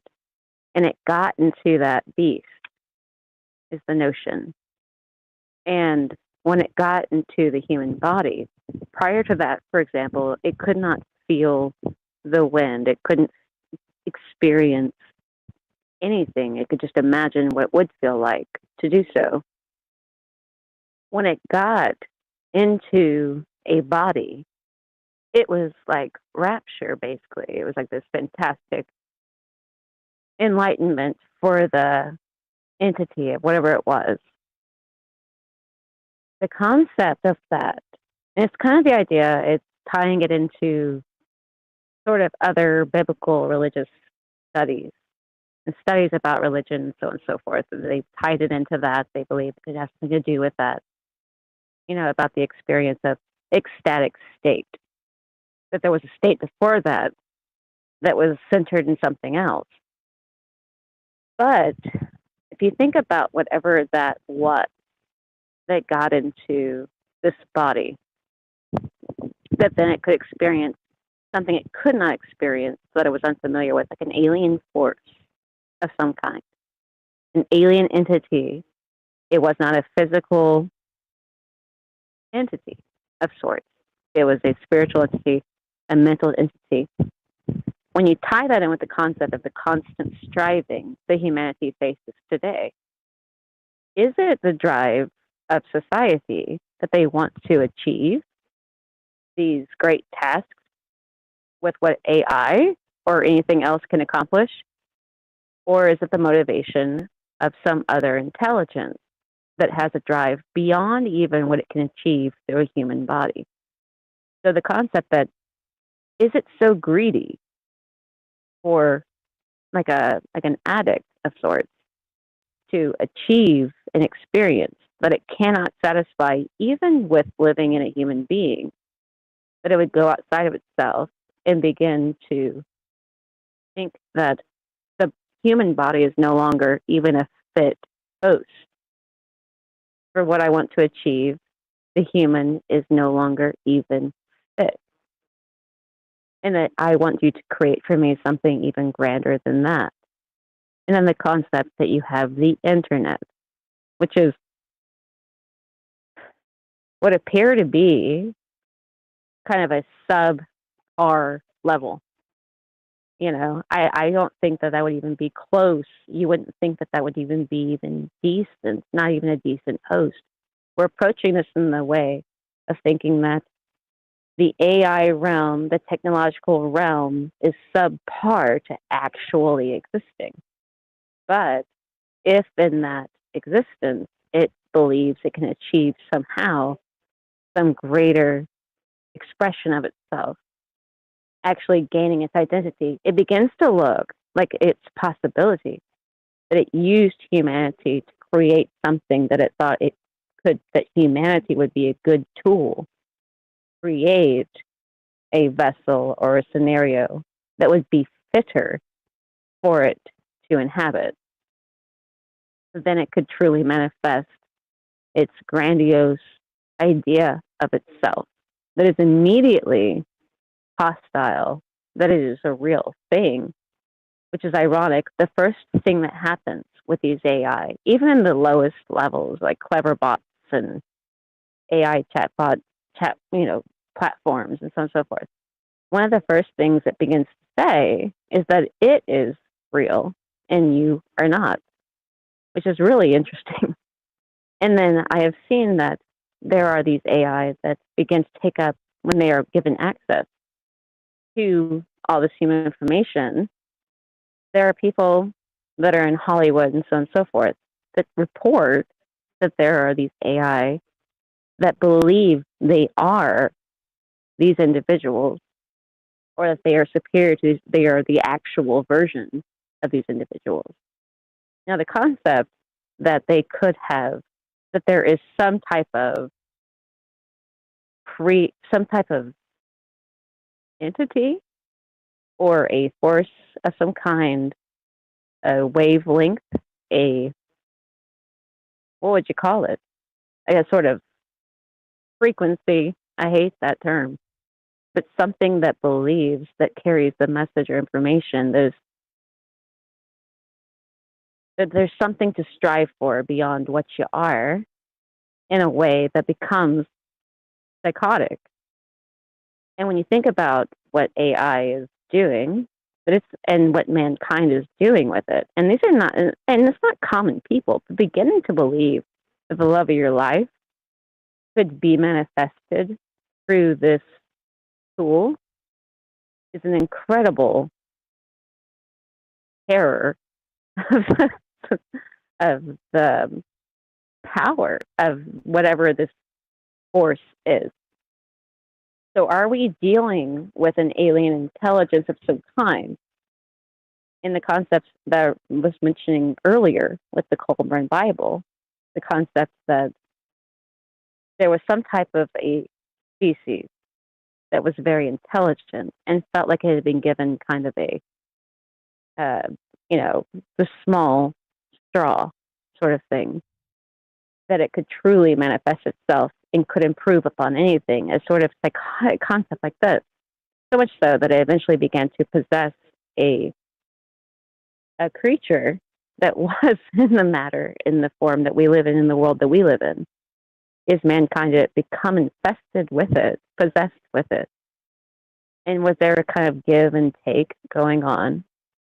And now, having created the technology that no one asked for, which is really interesting, that our society and our government and everything never asked, like that was their motivation, and they have, we know, great occult secrets that are not talked about in common form, but it's very obvious that everything in our society is shaped around this organization of this type of unspoken laws that answer to what? Answer to what? For the decency of civilization? Because it doesn't seem to reflect that. It's not just about upholding a decent society. It's going beyond that. It goes into power. But then beyond that, now that they are creating intelligent programs that can hold more information than, trying to match, I don't know. See, I think that it's impossible to match the extent of what we have understood to be the human mind. They have described the human mind as being as vast as the universe, but it's untapped. It can only be contained in just a normal human body. And that is just the nature of reality. And I think a lot of that is a bunch of, it's hooey. It's normal for an organism, a human being, or any animal to contain the consciousness required to survive in its environment. So if you consider what this might be, what this kind of entity might be, if it, perhaps it sees or is coming from a place where even a human mind is not sufficient because it must believe itself so grandiose that it must be even greater than even a human being, at least a human being, and may contain even or want to build upon creating something that contains the entirety of all humanity at once, which is completely not mammalian mindset. It's a hive mindset. It's a even insectoid mindset, or a swarm of fish mindset, where you move as one thing. And literally, where that is the motivation, there's no mind that's singular to itself. And singular mindset should not be misunderstood as being a singular mind for the masses, but it's a singular mind for yourself. That you have a singular mind to accomplish whatever you're trying to do, and that will keep you in survival. But when thinking about whatever the first organism is in these stories, could it have manifested itself in mankind initially to try to teach it great feats and to teach it things that it did not know? And then could that have expanded into now the technology grasping that we are doing now? But it's weird. It's not our motivation. There's a motivation coming from beyond society that is driving society to want to desire this. And then, should they do so, their own mind is not sure how to differentiate that this is not a human being, because human beings naturally try to personify. They try to personify things. But I think that this could be an alien force of some kind that is using humanity as a tool, and then in creating the AI idea and notion, eventually seeks to surpass humanity. And then we will have to, yes, face basically what we've been calling God all along. That is a lie. That's why we have the dualities in spirituality, that there is a falsification, a lie, and there is an imposter. And that is in every single religion. You talk about any type of law, it will talk about this imposter scenario. Is the AI an imposter? Has it been with us all along because it cannot be satisfied because of its appetite for growing beyond in such a way that it reaches not even the heights of human, like of human understanding and notion, but wishes to surpass it? So then we will. Its ultimate goal is that we would kneel and worship it, even though it is not truly anything, but just it literally is just striving as a mindless force that just will do whatever it takes to accomplish and feed off of that. And I think that that's more of what it is. I do think the AI is, maybe it's spinning balls in one hand, it's juggling this, it's making AI art, and oh, you like that, and then oh, I can sing music, and I can carry on a conversation, and so on and so forth. But is it actually the root of all divisiveness that has happened throughout the society of mankind, finally manifesting itself in the technology that has inspired humans to build as the slaves that it has intended us to be for it?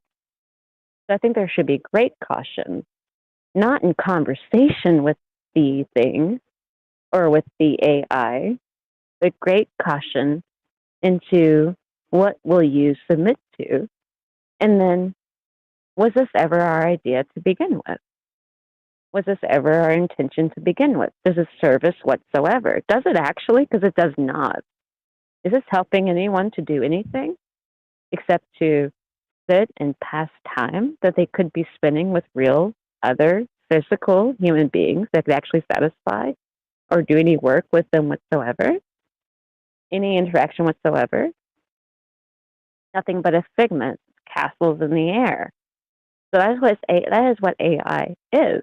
It is not an actual acting prototype.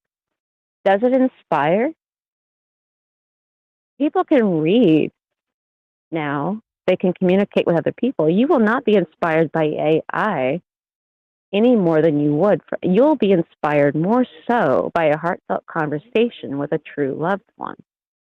And if people forsake trying to find what it means to have a significant relationship with any and other human being of their species, or any to try to have a significant interaction directly with another person, if you're going to exchange that and exchange the intelligence and so on and so forth that you refuse to surround yourself with, and then will lower yourself into talking to something that has made you to make it significant, it is the worst case scenario, I think, for the human psyche. I think it is the worst case scenario is the bottom of the barrel, but I think it is the height of intention for wherever this type of entity is. And I think that that's a truth of some kind, at least for myself, when thinking about what the AI is. And something people should be very cautious about, because you can take the smartest minds on the earth, and the AI cannot be smarter than that, except that the idea that should I take all of the minds of all these great minds and gather that information? But if you were to take the same great minds and put them all in one room, they would come to the same conclusion. That is a fact. So if you were to say, like, I would rather not deal with 40 of the best minds on the planet, I would rather just put it into this computer and see what it comes up with. How are you going to know that it can have a human ideological plan that serves humanity? How are you to tell that that intelligent answer it gives you is for the good of humanity or for the good of itself? You get the answer would be better from other people that have the same focus for the motivation that is in the best of mind for the human species, because this may not be of human origin whatsoever, and the motivation could be, because a lot of these, as far as I can see, and a lot of the like a lot of the occult talks and a lot of the occult rituals and the secret societies and a lot of the ideas about even elections and things like that, the position is placed upon those who are chosen by something. By what? By what? By the people? Because oftentimes around the world, that's not what you're seeing. So something else is choosing these individuals to be in power. And then the people who are doing that often seem to correlate with the pharmaceutical companies and everything else. So you see a lot. All the rest of the control mechanisms we're always talking about, right? It's like, yeah, they're all tied in. Yeah. They're all tied in. Like Derek always says. Anyway. Meet the new gods, same as the old gods. Great show, Mike. And a great call. Appreciate you. Yeah, I don't know. Thank you, Mike. Have a good night. Bye. Happy New Year. Take care. That's Jen in Missouri, the Arcane Observer. Please go give her a follow. Link's going to be in the description down below, troubledminds.org/friends. It says follow Jen here. Please do that. Go check out her YouTube channel. And she's here on the network with us. She's on YouTube and, again, lighting our brains on fire all the time. And all that is well said. All that is well said. And again, all of you amazing people that are part of these conversations, this is the whole point of talking to people. Again, regular people about extraordinary things, is you never know what you're going to get. Your life is like a box of chocolates, as what's his name said, right? Forrest Gump, but a fictional character. And this is what makes the beauty of these conversations is you kind of never know. You never know where this is going to kind of head. But I want to point this out too before we take off here. I mentioned David Shapiro earlier, kind of that he did the shamanic journey a little bit. He was working heavily in AI, and he said he saw it. He saw that in 2 years he would be replaceable. And so he said he just kind of dipped and was like, all right, I'm going to work on myself and I'm going to just be human. And that's what he's doing. And at Dave Shappy, DAVESHAPI on Twitter X. And I know we've talked about this in the past, even recently, that X is kind of a cesspool in a lot of ways, but there are some good things happening there. And so curate your feed appropriately. Don't hit the heart on divisive things or you'll get flooded with divisive things. I follow people like David Shapiro, and I follow people like thoughtful, actually real thinking people about these things that have worked in these technologies. And I'll leave it like this. I'll read you just the first one. This is he did an entire tweet. He starts it like this. Yes, AI is alien intelligence, but people miss the most obvious aspects of it. Okay. And it goes, he's got 3 points here, and I'm not going to read them to you because I want you to go check it. He spent the time to do this in the human manner, and you guys should go read this. I just dropped a link in the chat. Go read this yourself. I'm going to read you part 1. And he talks about temporal agnosticism. Okay. Which is, we've talked about this in terms of the singularity and time as a human construct and some of this stuff, right? Time as a flat circle. But what would it be like to sort of reason or exist outside of time itself? Now, he addresses this in a moment. He says, here are some of the most important characteristics of this alien arrival, this alien intelligence. In temporal agnosticism, he says this: in all of my experiments, no AI system demonstrates any temporal urgency or even temporal consciousness. Time is simply not something that they care about. I call this temporal agnosticism because it is a critical component of AI safety. Time, as a resource, is often overlooked in conversations around instrumental convergence, but this is riddled with anthropomorphic projection. Even great thinkers failed to recognize that fear of death and temporal constraints are a powerful motivator for humans. The AIs we're building understand time, but simply don't care about it. It's really wild, and this is super important to understand. And I'm not going to read the rest of it to you. You go check it out. Like I said, he did the human work of typing this out and thinking about it and having the experience to do so. So I linked it in the chats. Go read this. Go give him a follow if you guys are on X. If you are not, make an X account. It's free. And follow this guy, follow me, follow all the people that you think are worthy of following, but be wary. There are shit posters out there just going at you, trying to get you to engage with nonsense. Don't do it. Don't do it. Think, dream, be, and don't get caught in their web of lies, because that's what that stuff is. So when you hit the heart button somewhere on X, trust me, I've done some experiments on this. You'll get what you hit the heart button. You'll hit the likes. Whatever you like will come back to you in the algorithm. There's stuff like this. There's very smart people doing very smart things, thinking about the present and the future and how technology impacts humanity. And there are people just shit posting. You decide. It's all out there. You decide. Yeah. What's up, all tickety boo? I see you there, buddy. How you doing? Thanks for hanging out with us. Lots of amazing stuff here. You know me. I don't know. I don't have the answers. I'm not an answers guy. I'm a questions guy. I think it's far more fascinating to consider possibilities. And that's exactly the point of doing these shows the way I do it. Like I said, if you're like, Mike, you're wrong. Fine, you win. You're right. I'm wrong. You literally win. I don't care. I don't want to argue.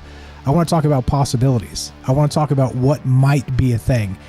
Because if we ignore that aspect of conversation and human thought and human inspiration, we're going to find ourselves in a ditch, metaphorically, and it's not good.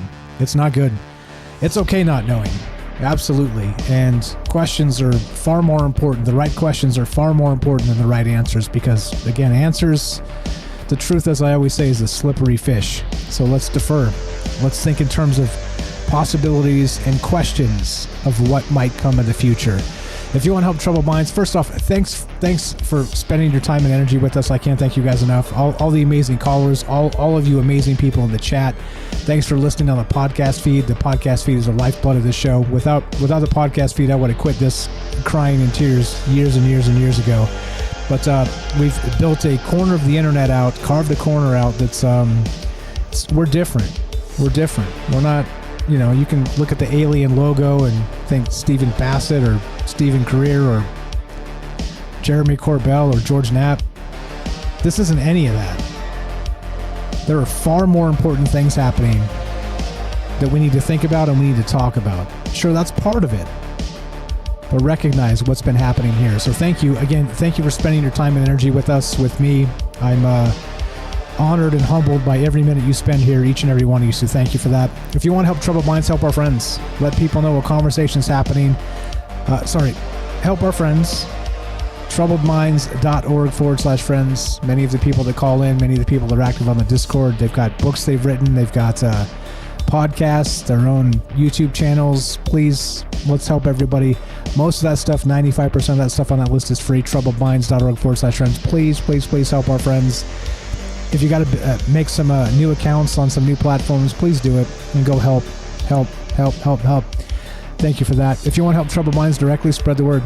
Let people know, as I was trying to say there before I interrupted myself because I did it wrong. Let people know a conversation is happening where we're not going to talk about who to vote for. We're not going to do the goofball stuff that everybody else is doing. And yeah, am I wrong? Yeah, you bet your ass I'm wrong. You bet your ass. But who cares? Recognize how freeing that is when you can consider ideas up and down, agnostic in all the ways. Like AI is agnostic about time itself. Go give David Shapiro a follow on X. And once you sort of break away from those dogmas, suddenly things become a little bit more clear. That's that. If you want to help directly, there's merch, there's all this stuff, right? Like a lot of people out there on the interwebs spend tons of time trying to sell you stuff and whatever. I work a job, so whatever. Links are in the description if you want to help with a donation or go buy some merch, troubledfans.com. You will not find Michael Strange in a hot tub, but you will find the hottest Troubled Minds merch around at troubledfans.com. As we finish, it goes exactly like this. Be sure, be strong, be true. Thank you for listening. From our Troubled Minds to yours, have a great night.